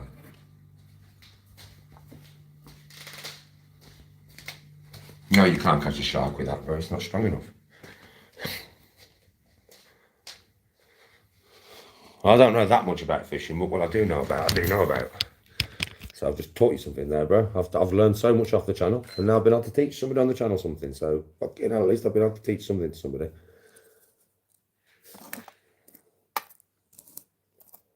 If you ever decide to set up your quiver tip, bro, it doesn't go like that. It goes up in the air. Butt on the floor, tip in the air. It's exactly the same as carp fishing, bro. It's just the original version when we didn't have bite alarms. It's exactly the same.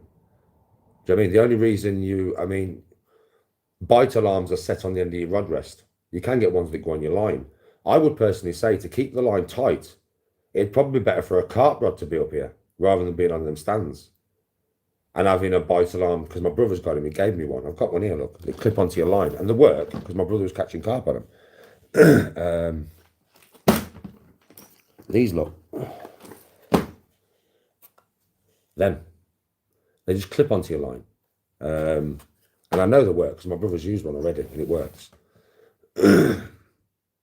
But ultimately, it's the quiver tip, bro. You're watching the quiver tip. Ultimately, you're watching the tip.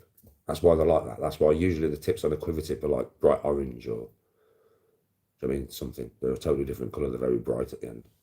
You can float fish with that, though. You have a lot of reaction on the end of your rod, though. A lot of reaction, bro. Like, if I would have had a 14-pounder on that, it'll take the strain of 14-pound easy. But if I had a 14-pounder on that, the fucking rod would have been like that, bro. It would have been proper. And it'd feel like it was about fucking 30 pound, mate, on that thing.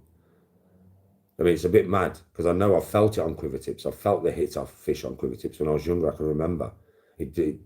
On your float rod, where it's more rigid at the end, it doesn't feel nowhere near as much. Same off the carp rod. Like that 14-pounder on my carp rod probably would have felt like £10 to me. But that £14 on my float rod felt like £20. Honestly, I thought it was a £20 fish because that's how it felt on my rod. It felt way bigger than it would on my carp rod.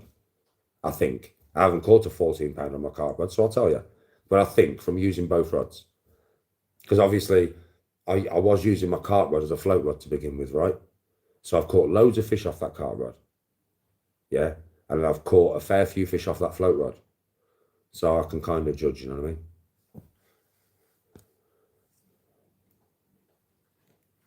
No worries, your calls, man.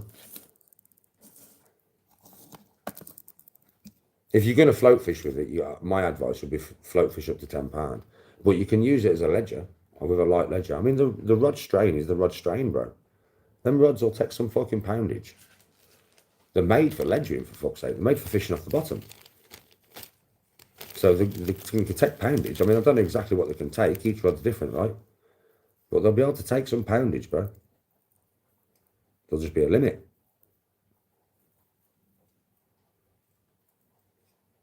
I always thought when I was younger, I thought, well, if you're ledgering, yeah, I know you're watching your quiver tip go, but if you're ledgering and stuff, surely you'd want the end of the rod to be more rigid because bigger fish are at the bottom. Even when I was as a kid, and I never asked my dad why. These are things I don't understand. So I don't understand. I can understand painting it bright colours, and I can understand that you are literally watching for the waggle of the rod. But mate, I don't understand why they're doing that slight. Because if you look at the end of that quiver tip compared to, say, my normal float rod, it's fucking way smaller, bro. It's way thinner. Like, way, way thinner. And I reckon that if you painted the end of my float rod with a bright yellow colour, I could use that as a quiver tip.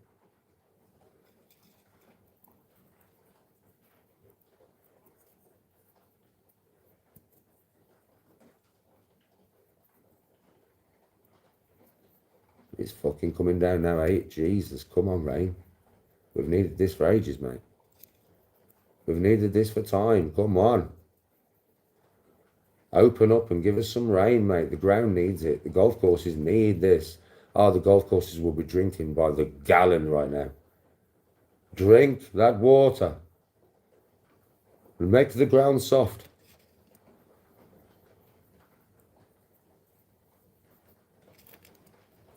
Oh, it's proper coming down.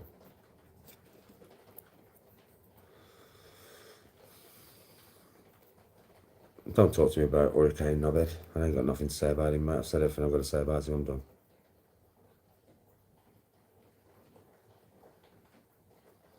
I know, David. I know, obviously, the quiver tips to see bites easier if you're fishing with a ledger. You know what I mean? I know that. But I just don't understand why they'd make them so slight. Well, I know, so you can see the bites, right? You can see the odd... You can even see that. But still, it seems a very slight when you're fishing at the bottom. Doesn't it? I mean, I know they can... I mean, listen, they'll be able to take a hell of a big... I mean, I don't know how much that rod would take to snap that Shimano. They'll probably tell me on it somewhere. I bet you can still hook a £30 fish. Probably. Without it snapping.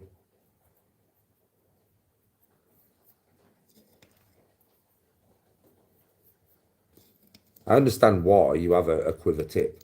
Because obviously I've fished with them. So that's how I know what the bites look like, innit? I just showed you on camera what the bites look like on a quiver tip. How do I know that? I haven't fished on quiver tip since I've been fishing. Do you know what I mean? Well, I think I did once for a few hours and then I've gone straight onto bite alarm. Well, obviously I know, and I haven't had a fish on quiver tip. So how do I know the bites from C? Because C is quiver tip, really. It's not a quiver tip. It's not a little tiny thin rod. It's a fucking beach casting, so it's a big, thick, hard rod. But at the end of the day, because of how far out you are and the fish that you potentially hook, you'll see it on the end of your rod. Same kind of principle.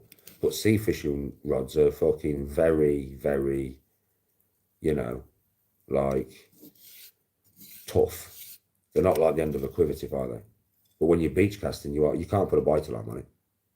You can't. So if you put a bite alarm on it, you're going to hear it every time the rod does that with the waves.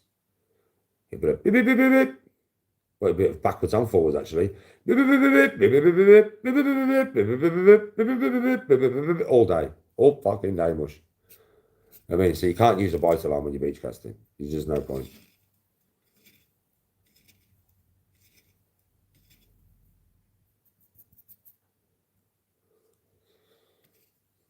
Yeah, they are, David. They are. You feel it a lot more on quiver tip or float rod, do you? A lot more. Obviously, I've caught carp now in it on float rod, and I've caught carp on carp rod. Yes, the carp I caught on carp rod, just saw it on video. It was, what was it, £8 something? So it wore a massive carp, was it? The one I caught on my float rod was £14, so that was way bigger. But like I can tell you straight, that £14 on my carp rod would not have felt like it did on that float rod. There's no fucking way. It would have felt so. I would have probably thought, see, on my float rod, I thought, fuck me, I've got a 20-pounder on here. I reckon on my carp rod, I would have been like, this is probably about £10, £12 max. I would have underestimated it, I think, on my carp rod. But on my float rod, it was like, fuck me, this is £20. I was thinking, man, this is about 20 fucking pound. It's massive.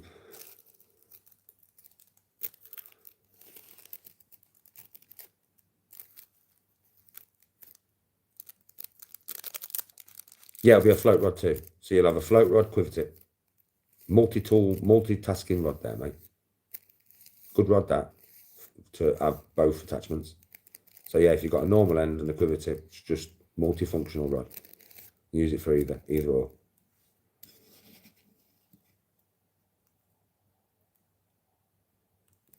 Oh, Car, I'm going to tell you, like I said, that £14 fish, mate, was a fight and a half. Not like it was, I was struggling to hold it with my strength, obviously, not that kind of fight. But you know, the way I had to play it and how heavy it felt through the end of the rod tip on the line.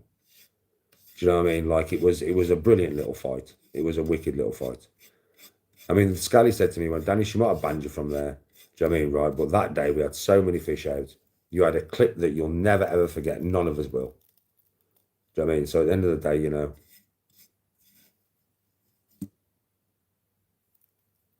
well, it depends on the strain on your float rod, bro. But no, if your float rod's enough to take carp, you can fish with your float rod on carp, bro. Definitely 100%.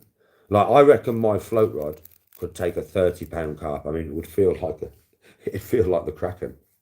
Don't get me wrong. It would feel like the Kraken. If there was a 30-pound carp on the end of that rod, it would honestly feel like the rod was probably good. I don't know what tension it could take, but it could take 30 pound, I think. Yeah, that's a big fucking fish, eh? Will I ever catch a 30-pound fish? How the fuck do I know? But that's what I reckon that rod could take. It could take that, definitely. The rod, I don't know about the line, the setup. Do you know what I mean? I don't know, because you're always on a...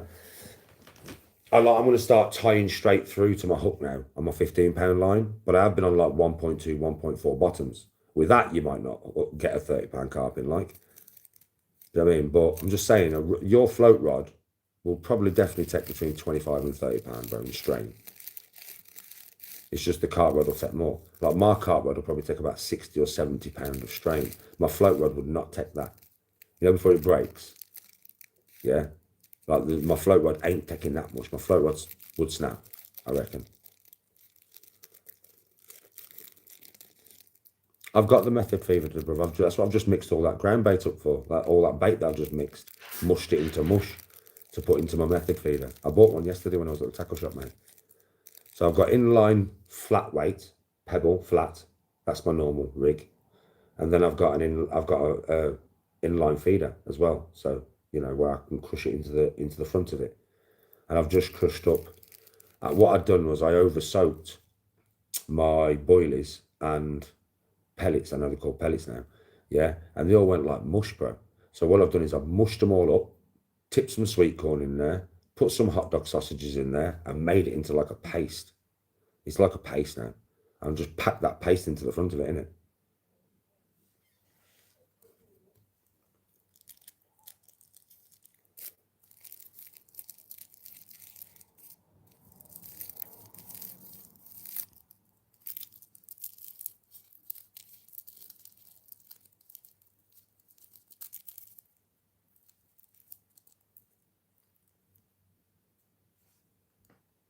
Oh yeah, Carl. It'd be hard to break a rod, obviously, but you could. I mean, I've seen a lot of anglers, like, because I watch a lot of fishing. I've seen them break the rods. I've seen big fucking huge. There must be catfish or something that's snapping the rod, bro. Because I've seen a few now in England. They must have hooked some. I mean, the rod's just basically fucking bent like that. Do you know what I mean? And they're just trying to hold the fucking thing. And I've seen the rod snap. I've seen Jeremy Wade actually snap a rod, but that was on a massive stingray. It probably weighed about 600 pound. Yeah, but I've seen him snap his favourite rod as well.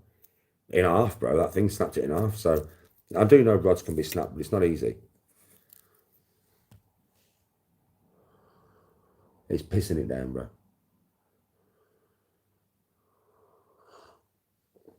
A baiting needle. What's a baiting needle, bro? I've got two things that I put on my boilies on with. I've got a drill, and then I've got like the sharp thing that I pull my fucking hook through with. That I've pulled the rope through with. These things. Whatever they are. I've got them, and if I can fucking find them. Where are you? My little drills and things.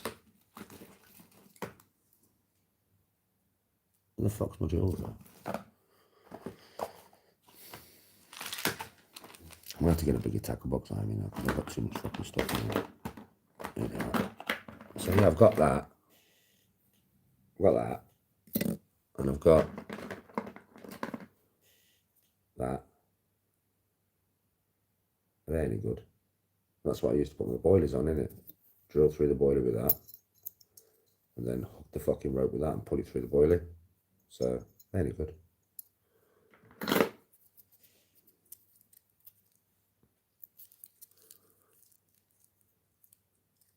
That's what I've got, carp. Yeah, carp, that's what I've got. Oh, look. You'll see my boilie stop on it. Look, bruv. That is my rigs. Look. That is my rigs, bro. See? So yeah, that is how I have it, bro. That's why that is my rigs. That's how all my rigs are. That's literally how all my rigs are, brother.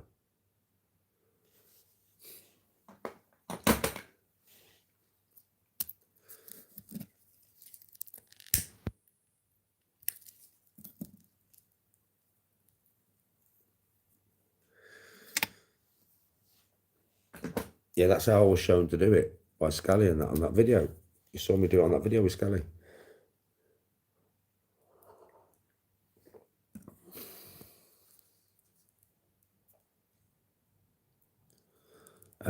I'll have to try and get a finer needle then, bro. I'll have to try and get a finer one. I'm going to start using them pellets. People told me to use pellets. They've already got the hole in them, haven't they? That's a lot easier.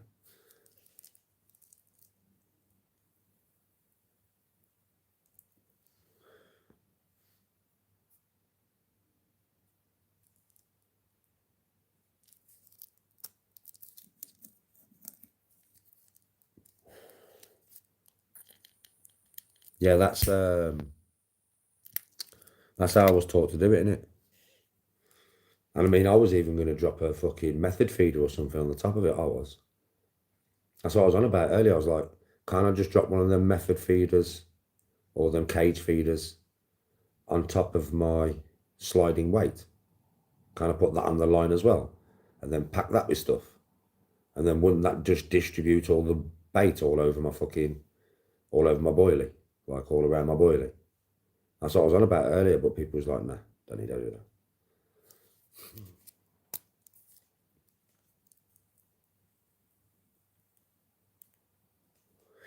Yes, Carp. I've got my method feeder. I've got flat rock as well, pebble. Yeah, but I've also got method feeder. I bought it yesterday. I bought one yesterday because I went to the tackle shop, and I was just, you know, like I just, you know, get the bait over the shit, eh? That's what I was thinking. Let's get the bait over there, mate.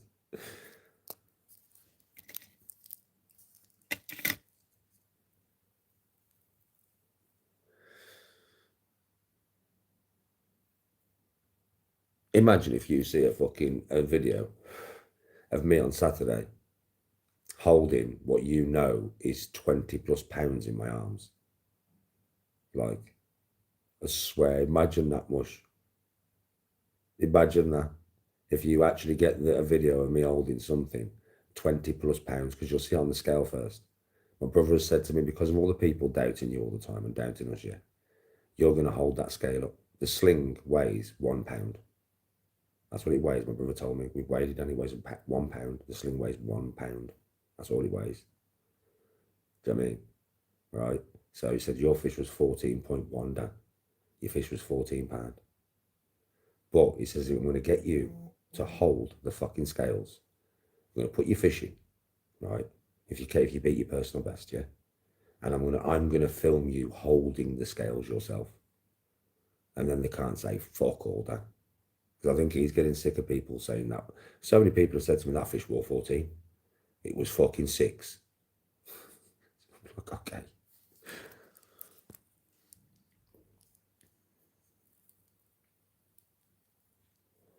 Scally has this thing, which I'll be using on Saturday.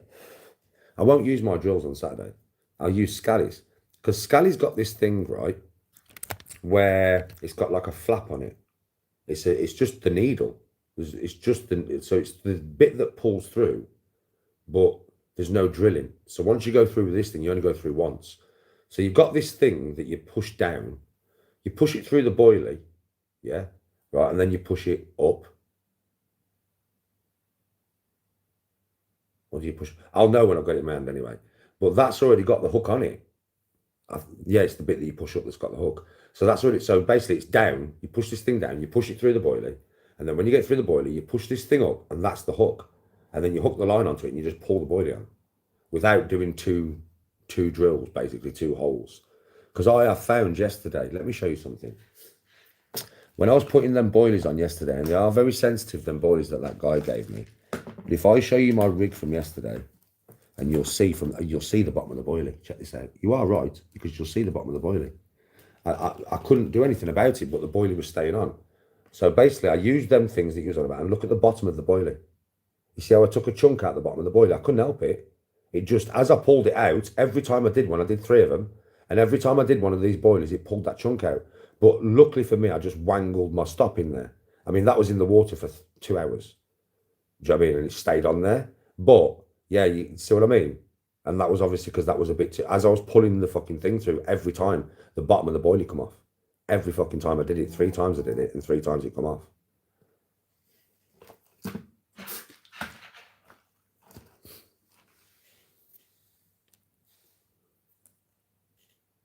I won't tell you where I'm fishing, mate. Up north, that's all I'll tell you. North's a big place. So up north. Where the fucking men lie, beyond the wall, mate.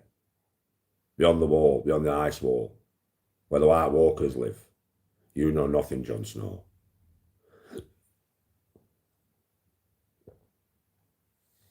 You're fishing master carp beta. Go on, mate. No, it's not competition. No, it's not comp. Just a bit of fun. Me and my brother and my mate. Just fun, bro. There'll be a competition between us to see who catches the biggest fish, but no, not a comp. Just hunting for big fish. You'll see anything big that we catch. I won't be live, but you'll see anything big that we catch.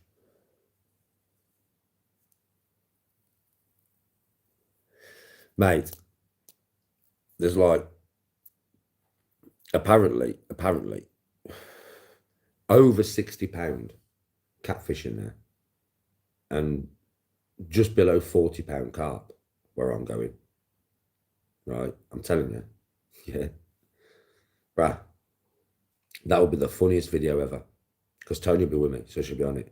If I hook, say, I'm not going to, there's no way in a million years it's going to happen to me. It can't happen to me. It can't do it. It can't do it. I can't handle it. But if I hook a 60 pound catfish, that fucking thing will pull me in mush.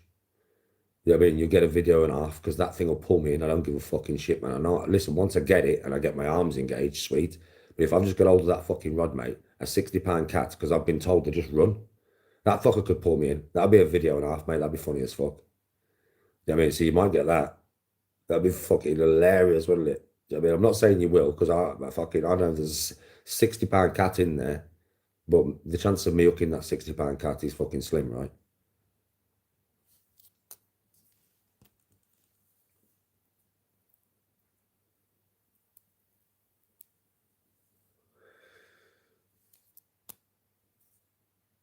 A bunch of chavs dressed in, what are you on about, mate? I was fishing down there earlier, and do you know the geezer who gave me the boilies? He had a tracksuit on, so did his son. With an hoodie in there. What the fuck are you on about, Mush? And when that geezer opened his fucking bait box, Jesus Christ, I've never seen so much bait on one person in my life. So he must be a proper fisherman, Mush. I mean, you go fishing, now you go fishing. It's not like a fashion statement, you know. Fishing is not about fashion. Fuck me, I've got so many clothes in this house. What do I wear? I wear them fucking Adidas bottoms that got rips in them. Why? Because I'm not there for fashion.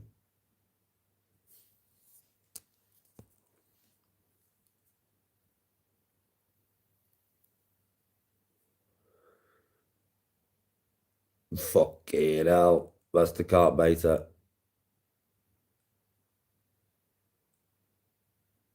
Oh, when I'm with the lads, I've all got that when I'm with them on Saturday.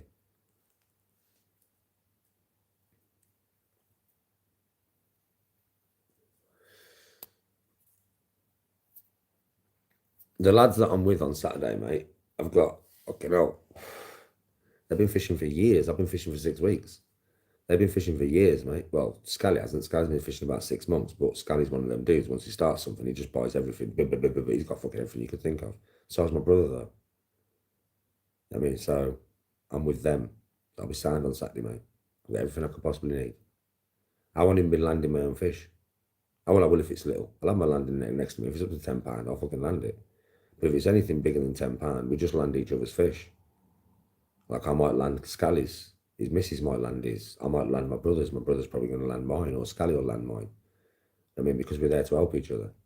We always do. If we get big fish.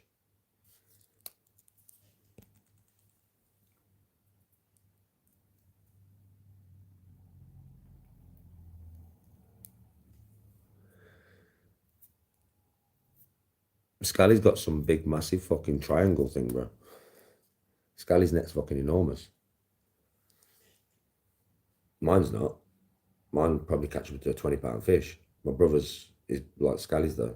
They've both got big fucking triangle fucking things, bro. Do you know what I mean? They just snap off the thing so you can wrap them up. Like I said, they've got everything you could possibly think of, brother.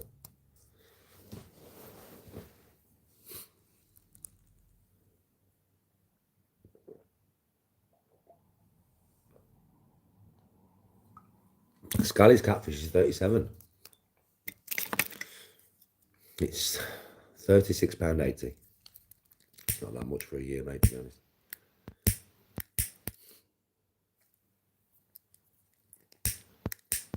He had a catfish where he was fishing the other day. What, just a small one? I think it was about £10 or something. He beat his PB the other day. £26 something. Carp. That's Scally's carp personal best. But he's had a £37 catfish. So Scally beat his personal best the other day. I'm not going to tell you where he went. He was there for 3 days. He beat his personal best 3 times, and 3 times. He got drenched on the last day. Yeah, but now his personal best is just under £27. Big carp, mate. Lovely carp. Saw the pictures of it, obviously. Yeah, master. Like Scally had 2 the other day, but just not 10-pounders. And he's had one 37-pounder, £37 catfish, bro. Damn. See me, Scally said to me, I said, well, that's your biggest fish. He went, nah. He says, I'm not counting it, Dan, because it's not carp. So he's got separate records for fish. I think I'm just going to go on my fish. Whatever's my biggest fish is my biggest fish. I mean, I will go on freshwater and saltwater. Saltwater fish, biggest fish will be different to freshwater fish. But when it comes to freshwater, if it's a cat, if it's a carp, whatever it is, I don't care, bro. Barbel, I don't care. Do you know what I mean, right? It's my biggest fish, it's my biggest fish. So whatever I catch, if it beats £14, I've caught something bigger. So all I've got to do is beat £14. I mean, that £14 carp was a big fucking carp, mate. I was like, Jesus Christ, it was about this fucking big, man. It's literally about this big, bro. I was like, Jesus Christ, it's a good fish, that, mate. You know what I mean? But for me, bro, it's just £14. Just beat £14. I've only just started, bro. I've only been fishing 6 weeks. So £14 is the biggest I've had in 6 weeks. Now it's just going up from that, innit? But I don't want to jump to no big fucking monster, bro. I want to learn to play the fish in increments. I would like the gods of fishing to give me an extra £2 or £3 on Saturday. Maybe get me up to £17 or £18. I don't want to jump straight from 14 to 30 fucking pound because I'm just learning how. I know how to backwind and play a fish, but not a 30 pound fish. Like when I used to fish with my dad, it was like anything from £2 up to like £12 on an average day. So them fish I know how to, obviously I know how to play. I don't know how to play a £30 fucking fish, bro. I don't even know what the fuck to do, bro. I'd be lost. I mean, I would do it. I would do my best and I'd try and get that fucker in and I'd play the shit out of it. I'd be backwinding like a motherfucker. But what I will say to you is that's a bit much for me. Like, I know my levels of stuff in it. And there is levels of fishing when it comes to getting the fish in and knowing what to do and clutch and fucking backwinding and everything that's involved in getting a monster in. Yeah. So, I mean, my brother said to me, "You're overestimating, you are, Danny." He keeps saying to me, he says, "Danny, it's a fucking fish, bro. It weighs 40 pounds. It's 20 kilograms, bro. Like, you throw that shit round like nobody's business, right?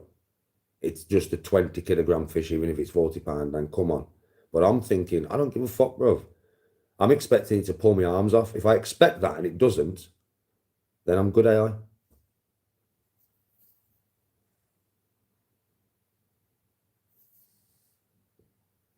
Mousehole Lake.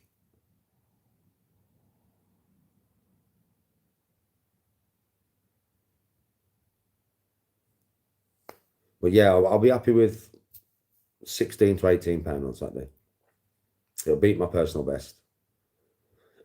It really will.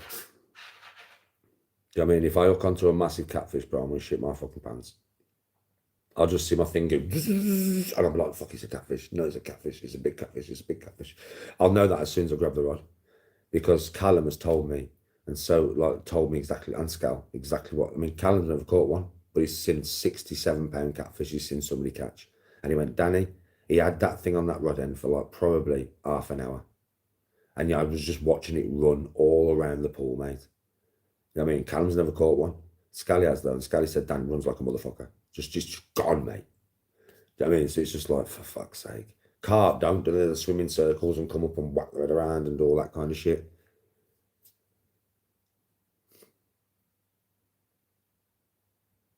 So yeah, mate, I end up fucking water skiing if I catch a fucking 60 pound fucking catfish. Fucking water skiing down the lake, mate. Holding on for dear life. Fucking, do you know what I mean? I think that's why people get snapped so much, because they hit so hard. So I think if all your rig and everything's not tight and it's not all good, yeah, and you ain't got the right poundage, I mean, 60 pound catfish, you ain't going to pull that in on 15 pound line. You can, playing the fuck out of it, but at the end of the day, to play a catfish, from what I'm thinking, it's going to run 100 fucking meters that way. It's going to then come back at you 100 meters and go past you 100 meters that way. It's going to get to the other side of the pool over there. And it's going to fucking go over there. How the fuck are you supposed to play that shit for half an hour, mush? I mean, you can't even guess where this motherfucker's going. It's like, fucking, I've got the line tight from 100 meters away. You know what I mean? Fucking mush, come on. Come on, man. I don't need that shit in my life. It's too much of me, man. And you, master.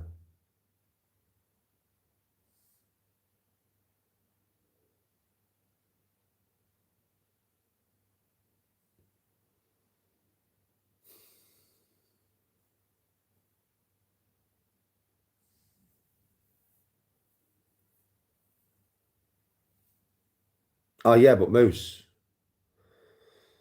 where I'm going, I don't think there's any rules on the poundage of line. I mean, listen, I've got one reel with £20 line on it, mate. One reel. Oh, that's my car runner.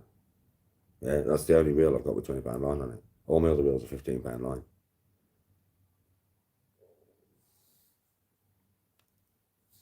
I mean, I don't think where I'm going. I'll ask my brother, but I don't think where I'm going there's a set on poundage of line. You know what I mean? Because it's not just catfish in there, is it? It's every type of fish you can think of, bro. So, you know, it's like I don't think they're going to expect every angler to arrive with £20 line on the fucking reels, are they? You know what I mean?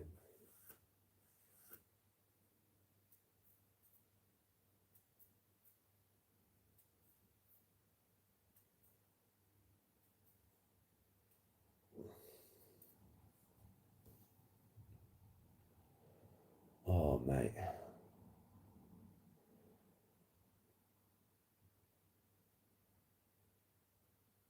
Now there's all types in there. You got roach, rudd, bream, cat, carp, pike. You get fucking everything in there, moose. So there's everything in there, bro. I don't, to be honest, if I do hook a catfish, I want to hook a fucking £5 catfish or some shit. But nice to just have one in my hand. You know, if you have a video and I've actually caught a catfish, but not a big catfish, just a little catfish. Just a little catfish. Just a little one. Just a little baby. He's about this fucking big. He's got whiskers. He's a fucking catfish. I'll be happy with that, mate. A proud moment. Never caught one before in my life. Yeah, so I don't think I've ever seen one in person. You know, holding one. Anybody holding one or whatever. Right, close up, never. So, well, Moose, if it's that big, it'll be easy, won't it? Do you know what I mean? If it's like a little fucking thing like this big, £5 or something, it'll be easy, won't it? Without bringing in any fish, really. I mean, but fucking, I don't think I'm going to hit anything massive, man. I've got a feeling that my brother or Scally's going to hit something massive. I've got a feeling that the gods of fishing are going to look down and take pity on Stickleback Dan. It's a wicked name my brother gave me. It's a wicked name, I love it. It's so fucking funny. Do you know what I mean, right? So I think the gods of fishing are going to look down on Stickleback Dan and think, well, old Stickleback Dan here is only used to the gudgeon and the roach. So we're not going to allow anything bigger than £20 to come near his bait. It's not allowed. It's illegal. So the fish that day are going to have a pep talk, mate. The gods of fishing are going to come down and the fish are all going to sit on benches in the classroom. And they'll be like, what we're learning today? Fucking god of fucking fishing, teacher. What we learning today, teach? And teacher can be like, right, Danny's coming on Saturday. Well, I'll do it in a northern accent. Right, Danny's coming on Saturday to pond down, well, to reservoir down there, yeah? Some big, your big ones at front at class, your bullies. Not a lad near his fucking line, mate, all right? And I'll tell you what peg he's on when he arrives. And thee is not allowed to do thy or anything over £20 on this line. He's got his brother sat next to him on right or left-hand side, and his mate Scally sat on right and left-hand side. Now, at the end of the day, he'll be in middle, he usually is, and if he's not in middle, we'll be able to locate him because he's got a big Viking beard. So have a little pop out at water at beginning at day and see if thou can see Danny G. And if that can see him, stay away from his fucking swim, you big bullying bastard. You and you catfish, I can see you trying to keep your heads down in classroom. I see what you catfish are planning. We're all going to hit his. No, you're not. You'll get fucking detention after school. You have to sit in corner at lake with your fucking fins on your head in naughty corner. So you're not allowed to hit Danny's line unless you're £20 or under. So all you little ones at back at class that nobody can see, I can see you. Hey teacher, hey teacher, hey teacher. Put your hands up if you're under £20. Here, teacher, here, God of fishing, here. Right, you lot allowed to go onto his hook. You're allowed to take his bait and you're allowed to give him a nice little play. Just like that.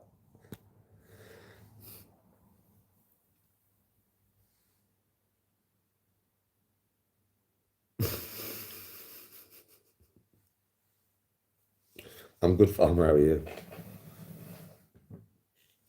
It's tin. It's not. I've caught tin fish. I wonder if we'll catch tin fish in Yorkshire. If we do, it'll be a big fucking tin fish. It's in fucking Yorkshire, mate. Fucking don't get it twisted. You know nothing, Jon Snow. You fucking know nothing, I tell thee, Jon Snow.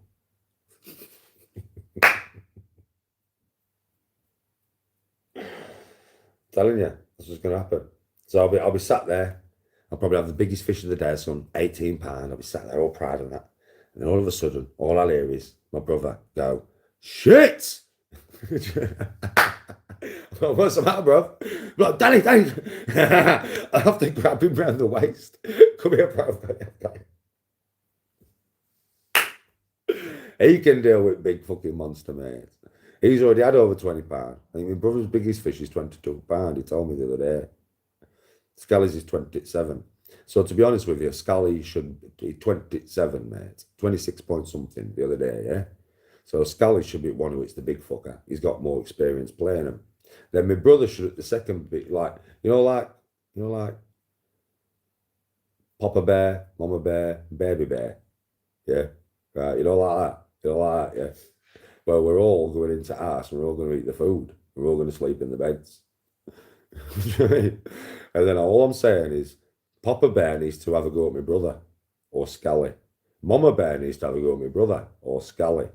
Baby Bear can have a go at me. I'll be alright. I can fucking handle that. I tell you now.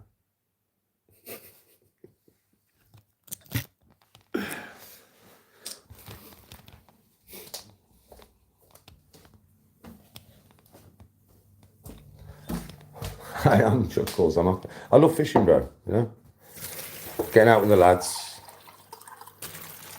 You know what I mean? My brother's buzzing to have me fishing as well. You know what I mean? Obviously, my brother's wanted me to fish for years, and I've been like, nah, ain't my thing, bruv. Nah, ain't my thing, bruv. Nah, ain't my thing, bruv. So yeah, that's what it's been like for years.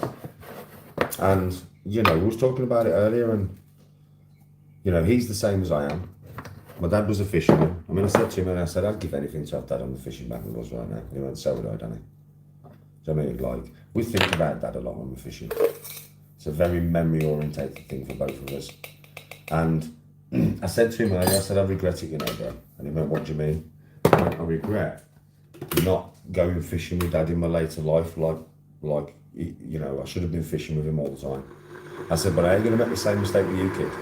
I said, I'm going to fish with you all the time and make them fucking memories. Do you know what I mean? So I should have really, I should have really.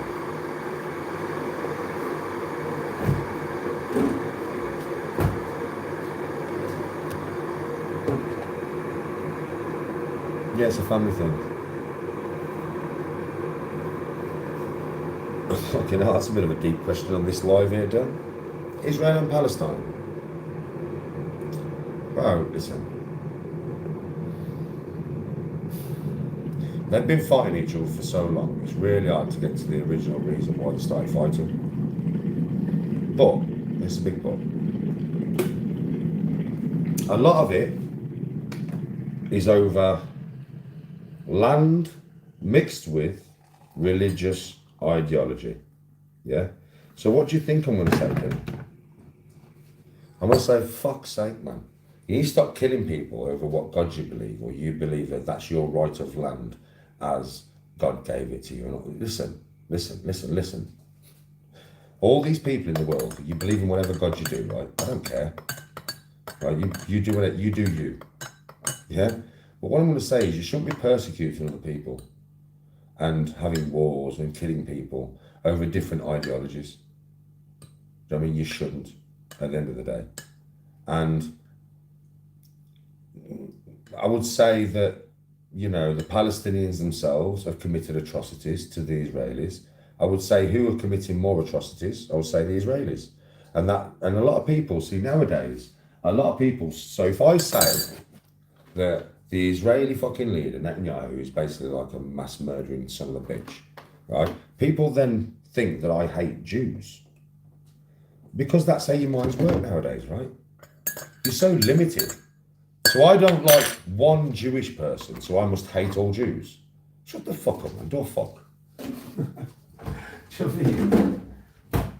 Yeah.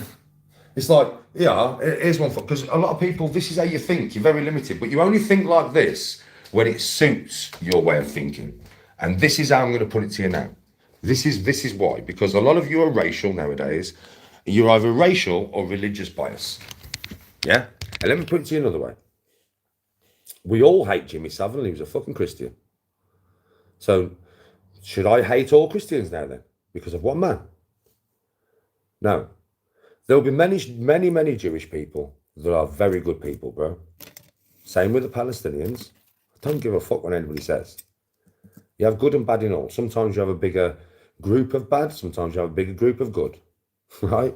But there is always good and bad in all. So with the Palestine and Israel thing, the whole world should really step in and put a stop to it, right? All the other governments, they should join in and put a stop to it, right? That's what they should be doing. Yeah? But for some reason, everybody's scared of Israel. The whole world. America's terrified of them. Trump is terrified of them. And while all that's there, mate, nothing will change. Just nothing will change. The Palestinians at the moment are the ones under the yoke, more than the Israelis, mate. They're being persecuted and murdered more than the Israelis, mate. But probably back in time, the Palestinians were doing it to the Israelis. So they're both as bad as each other, honestly, in this situation. But there is also a person at the head of one of these organisations, which, to be honest with you, is worse than all of them combined. And that is Netanyahu. And I'll say it because I don't give a fuck. It's the truth. It's one man. I'm allowed to be able to see one man as being a piece of shit. And it doesn't mean that I think all people from Israel are a piece of shit, because I fucking don't. Bullshit. Do I fuck? No, I don't. Right? But that one man is a cunt. But for some reason, Trump and America and some other people in the world ain't got the balls to go against him. They'll lick his balls, if anything, and I don't understand why that is. There's a reason for it. I would say that it probably begins like with EP and ends up in Steam. Maybe Surname Island. I would imagine that's what it's all over, bro. Do you know what I mean? Epstein was Jewish, right? Yeah, Epstein was Jewish. So, they like, you know, it's one of them ones, Dill. Work out for yourself. Atrocities in the world should be sorted out by the world, but they're not, Dylan. The Palestinians are very much under the yoke. Like I said, in the past, they might have been the ones with the foot on the neck. Now it's the Israelis with the foot on their neck. And it's wrong, really. Innocent people should not die for rich men's desires. But it happens every day, Dill. All over the world. Nothing we can really do about it, kid.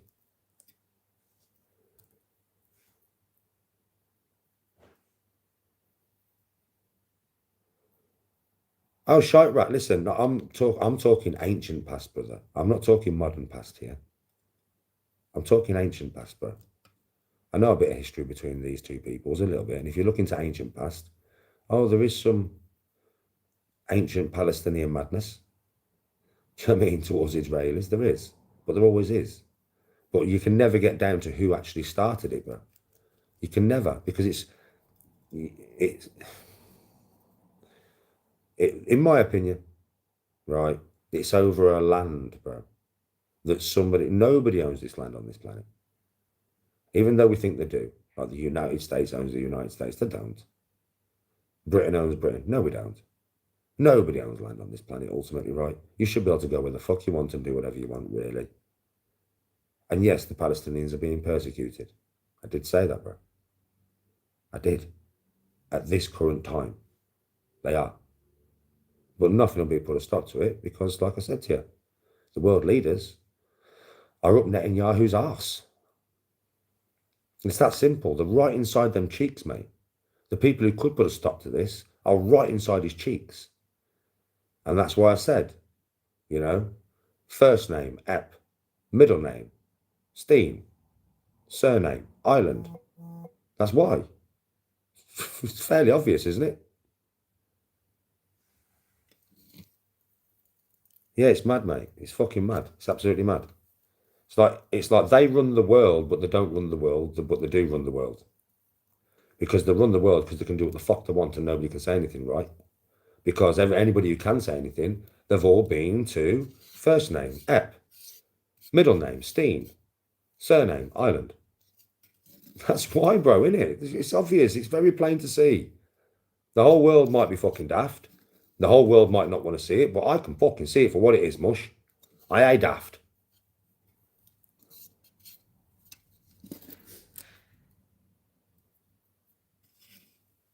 Oh, yeah, Velo, it's totally by design. And a lot of people, do you know something? You have to understand that, you know, the people who actually run the world, you don't know who they are. Netanyahu doesn't run the world. Even fucking Bill Gates doesn't run the world. Elon Musk doesn't run the world. The people who actually run the world, and they run the world, they don't run a country. No, do not get it twisted. There is a group of people. Imagine it like in a movie. the behind the scenes, like John Wick. Well, in the end, he finds out who they are, but not actually. Do you know what I'm saying? Them people are sat in a room somewhere, mate, in an oval table. There's probably 20 of them, maybe from 20 families, or 10 of them from 10 families, or even 5 of them from 5 families. They run the world. And we don't know who they are. Nobody knows. Like, I'm not joking with you. This is the gospel truth. Because of who I am, I could never be. This is fantasy. Now, people will put this out there on a clip channel of me actually saying this like I'm being serious. They will, but I'm not. I'm going pure fantasy, what I'm going to say now. Pure fantasy. Could never happen in a million years. I'm not saying I want it to neither. It's just a fantasy talk, but it's just to give you an example of how corrupt the system is. Now, if I could run for Prime Minister, which I couldn't, but say if I could, right, and every single person in the country, everyone, 100% of votes went to me, I would not be Prime Minister. The only way you can stop me being truthful and honest with the whole fucking population is by killing me. So they'd either kill me or, easier done, I don't get no votes. And they put them 100% of votes that you've done on anybody, Boris fucking Johnson or whoever. That's how corrupt the system is. That's why I don't vote. I know this. They will only put in power somebody who works for them. So when you get new politicians and new parties come into it, do you think the fucking Reform Party, could have been formed without the say-so of the people who run the world? No. Fucking no. So they work for them, just like the Conservative Party, just like the Labour Party. See, I'm quite I'm not going to say I'm Einstein intelligent, but I'm not daft. I'm quite a bright spark, me, mate. And think about it. You've lost faith in Conservative. You've lost faith in Labour. You've never had faith in Lib Dem, nor the Green Party. So they have to bring a new party out for you to vote for and to believe in, to keep the semblance of democracy running, even though it's bullshit and farcical. They all drink at the same club. They all play at the same snooker club. They're all part of the same fucking horse jockey club. They all play at the same golf courses. Do you think this is a coincidence? No. They all work for the man. That's why Reform Party has come about like that. Do you think that they are there for your best interests? If you do, you're fucking mad. They're not. They're there for the interests of the rich elite. The more rich elite than you ever would know. And we will never know their names. You can call them the Illuminati. That's smoke and mirrors, mate. You can call them the Masons. Smoke and mirrors, mate.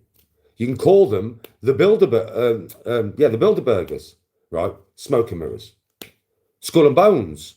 Smoke and mirrors. Templars. Smoke and mirrors. That's so you... No, it's the Illuminati, Dan. No, it's not, because you wouldn't know the name if it was. It's Skull and Bones, Dan. No, it's not, because you wouldn't know the name if it was. Do you understand how this works? Look this way. Look this way. Israel war. Well, what came out at the same time? Yeah, let's run this through. First name, Epp. Middle name, Steen. Last name, Islands. Right? All the records, all the names. Where's the arrest smush? No, we're going to have a row with Israel. Look that way. Look that way. Look that way. Look that way. Don't look that way. No. Look that way. Look that way. No, it's a king. It's a king. It's a king. It's a king. Fucking hell. And most people are too wrapped up in society, too believing in the government to see this shit. But I don't believe in none of it because I know it's all farcical bullshit. That's why I can see it. I can see it because I'm not indoctrinated anymore into the system. I live within the system, but I'm not indoctrinated within my mind. So many people are not free of the system in your mind. You can't be free of the system physically. We have to pay into it. We have to adhere to it. We have to live in it. Nobody can. But you can be free of the system up here. And I am. So because I am, I can literally see exactly what they're doing, as they do it. It's so easy to see. When you have no belief in them, and whatever they say, you turn it round, 180 it. If they say that it's dark outside, it's light. I swear, if they say a comet's coming to kill us all, they're gonna have a go. I swear to God. If they say we landed on the moon, no, we didn't. If they say aliens are here tomorrow and I see it on the TV, no, they're not. That's some fucking people dressed up in makeup. I swear. It's the opposite. It's always the opposite. The dead opposite of whatever they say. Switch it 180 and then you know the truth. Then you know the fucking truth.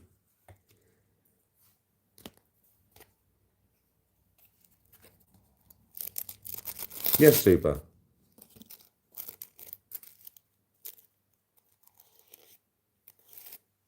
I've never caught that now. Yeah, they all piss in the same pot. All of them.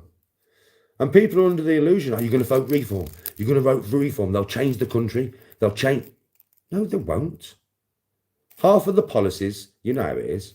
They'll tell you they're going to do this. Do you know why? No prime minister ever does 100% of what he says he's going to do. That he promises you he's going to do. He promises you, right? So he gets your vote. And he says, I'm going to do this and this and this. And this. When have you ever seen all the policies of a prime minister be implemented within the country? I'll wait. I will fucking wait until I die because there is not one. Do you know why? They put the policies out to get your votes.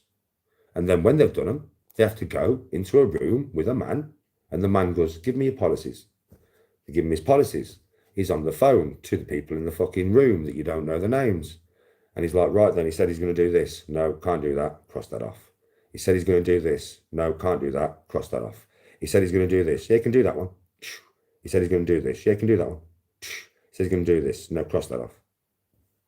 Do you think that's not how it fucking goes, bro? Of course it does. That's why they never do all the policies they say they're going to do.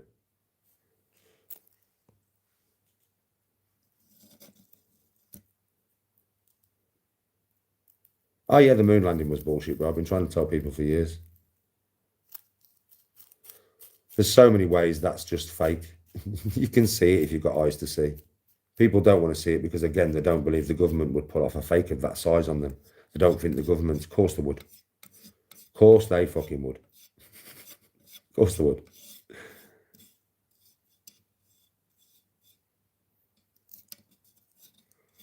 It's not oversimplified. It's put in a simple way. If you think about it, bro, to go into complex information that people don't know about, yeah, right, is not a way to explain a situation to somebody. The best way to explain a situation to somebody, as I would want it to be explained to me, would be in simple layman's terms. Because why do I need to know the ins and outs of it completely? I can go and find that myself after I've had the conversation. But if I'm having a conversation with somebody and I don't know nothing about what they're talking about, I need them to give it to me straight, simply, so that I can absorb the information, choose whether I wanted to listen to it or not, and then I'll do my own fucking research.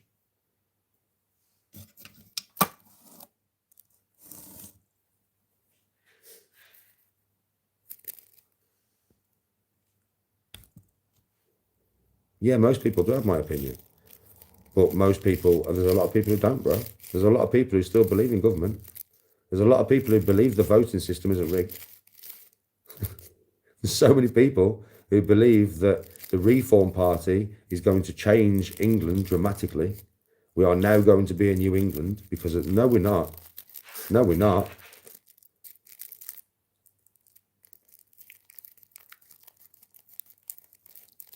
Oh, I know, Mill. I know. We never went back, bro, because now, yeah, we have. They can't. I mean, obviously, brother. Listen. 50 years ago, right, when we had no iPhones, no fuck all. Yeah, you had a camera that you could click. Yeah, it's easy to fake something, isn't it, bro? So easy. Do you know what I mean? It's so easy to fake something. Nowadays, not so easy. Not so easy. You say you're on the moon, there'll be lots of people around this world who have the capability and the power to be able to see you on the moon. Like we would want to see footage that can't be hacked. live feed. Satellites, bro. We'd want to see the live feed. We'd want to watch the rocket go up. We'd want to watch it leave the atmosphere. We'd all be filming. They know they can't do it. They actually have to go to the moon now. If they're good, that's why they haven't been back. Because they know if they're going to do it, they've got to do it. They've got to go to the moon. But 50 years ago, yeah, with the technology they had, they went to the moon. But now with the technology they've got, they haven't. It says it all. There's so many things I could point out during the moon landing video. But at the end of the day, it says it all.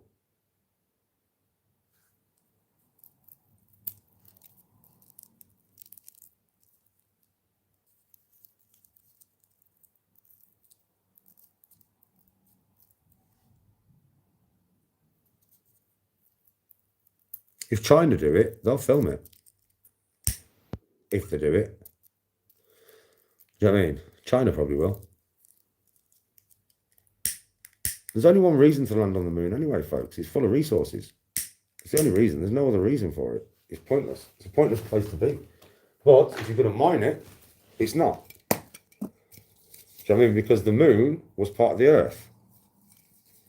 Yeah? And also part of something else. That's what a lot of people don't realise. The moon is part of Earth. It was part of Earth at one time. The Earth was bigger than it is now.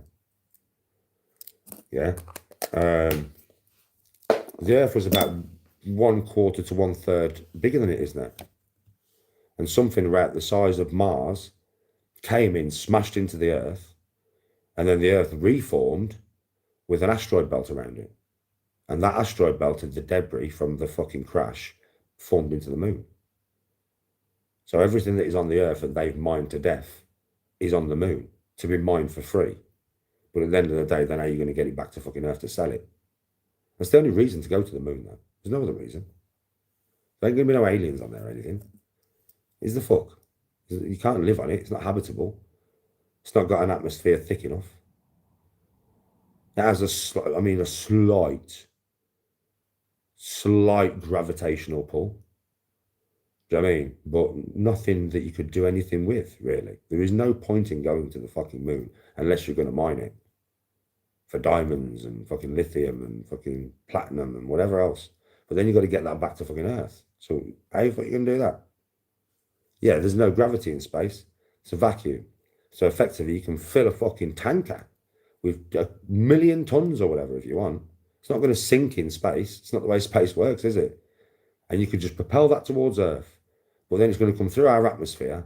And there is no fucking way parachutes are going to hold that much when it hits the atmosphere. So it's going to crash. And then most of your fucking cargo is going to be destroyed.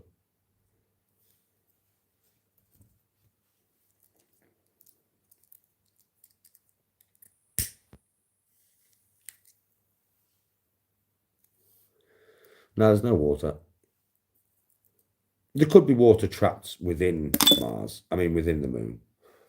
You know, underneath. There could be water trapped underneath. But that's the only chance of finding water on fucking the moon, mate. No surface water, definitely.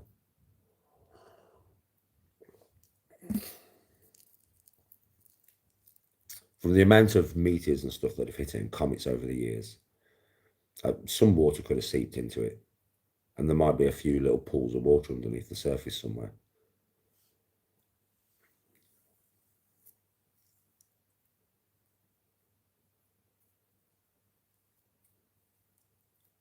I know that, well, Mars has got poles. North and South Pole, which is ice, to be fair. But, yeah, again, have we ever actually seen Mars, or is it all bullshit? Yeah, it's mainly mining for the moon.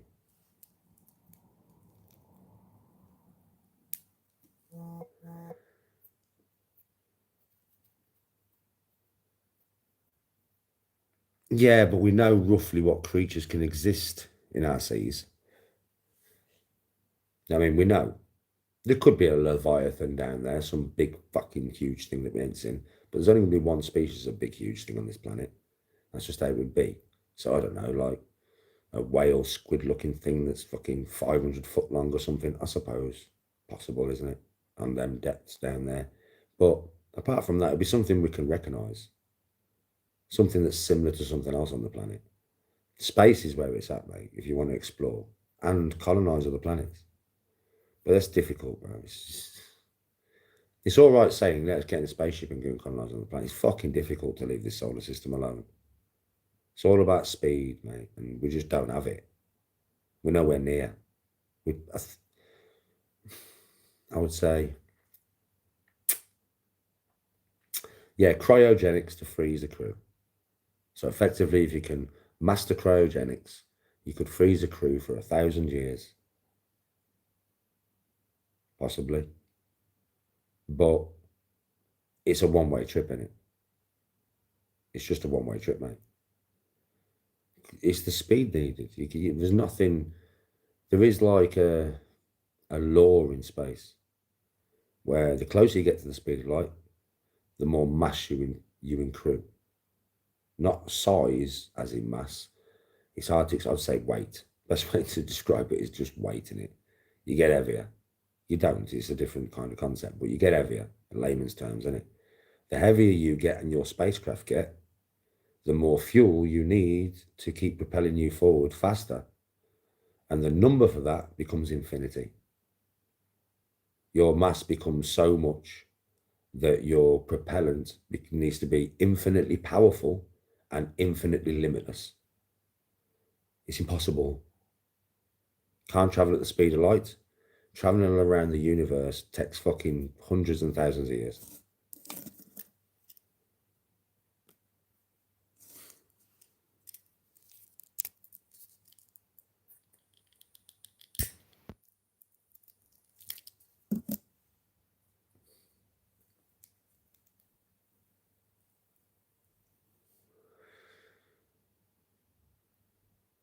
Oh yeah, Mill, it's so unknown. We can't, like I just said, we can't get to certain points, but it's impossible. Megalodons could still be down there last laugh, but we'd recognise it though, wouldn't we? We'd recognise it, wouldn't we? Because it's a big shark. It's just a massive shark. That's what I said. Anything we find on this planet, we'll be able to recognise. Not, it might be a new species. It might look slightly different to something, but we'd always be able to recognise it. You know what I mean? As being a species of Earth, let's say. Insect, fish, squid mixed with fish, ape, fucking, you know.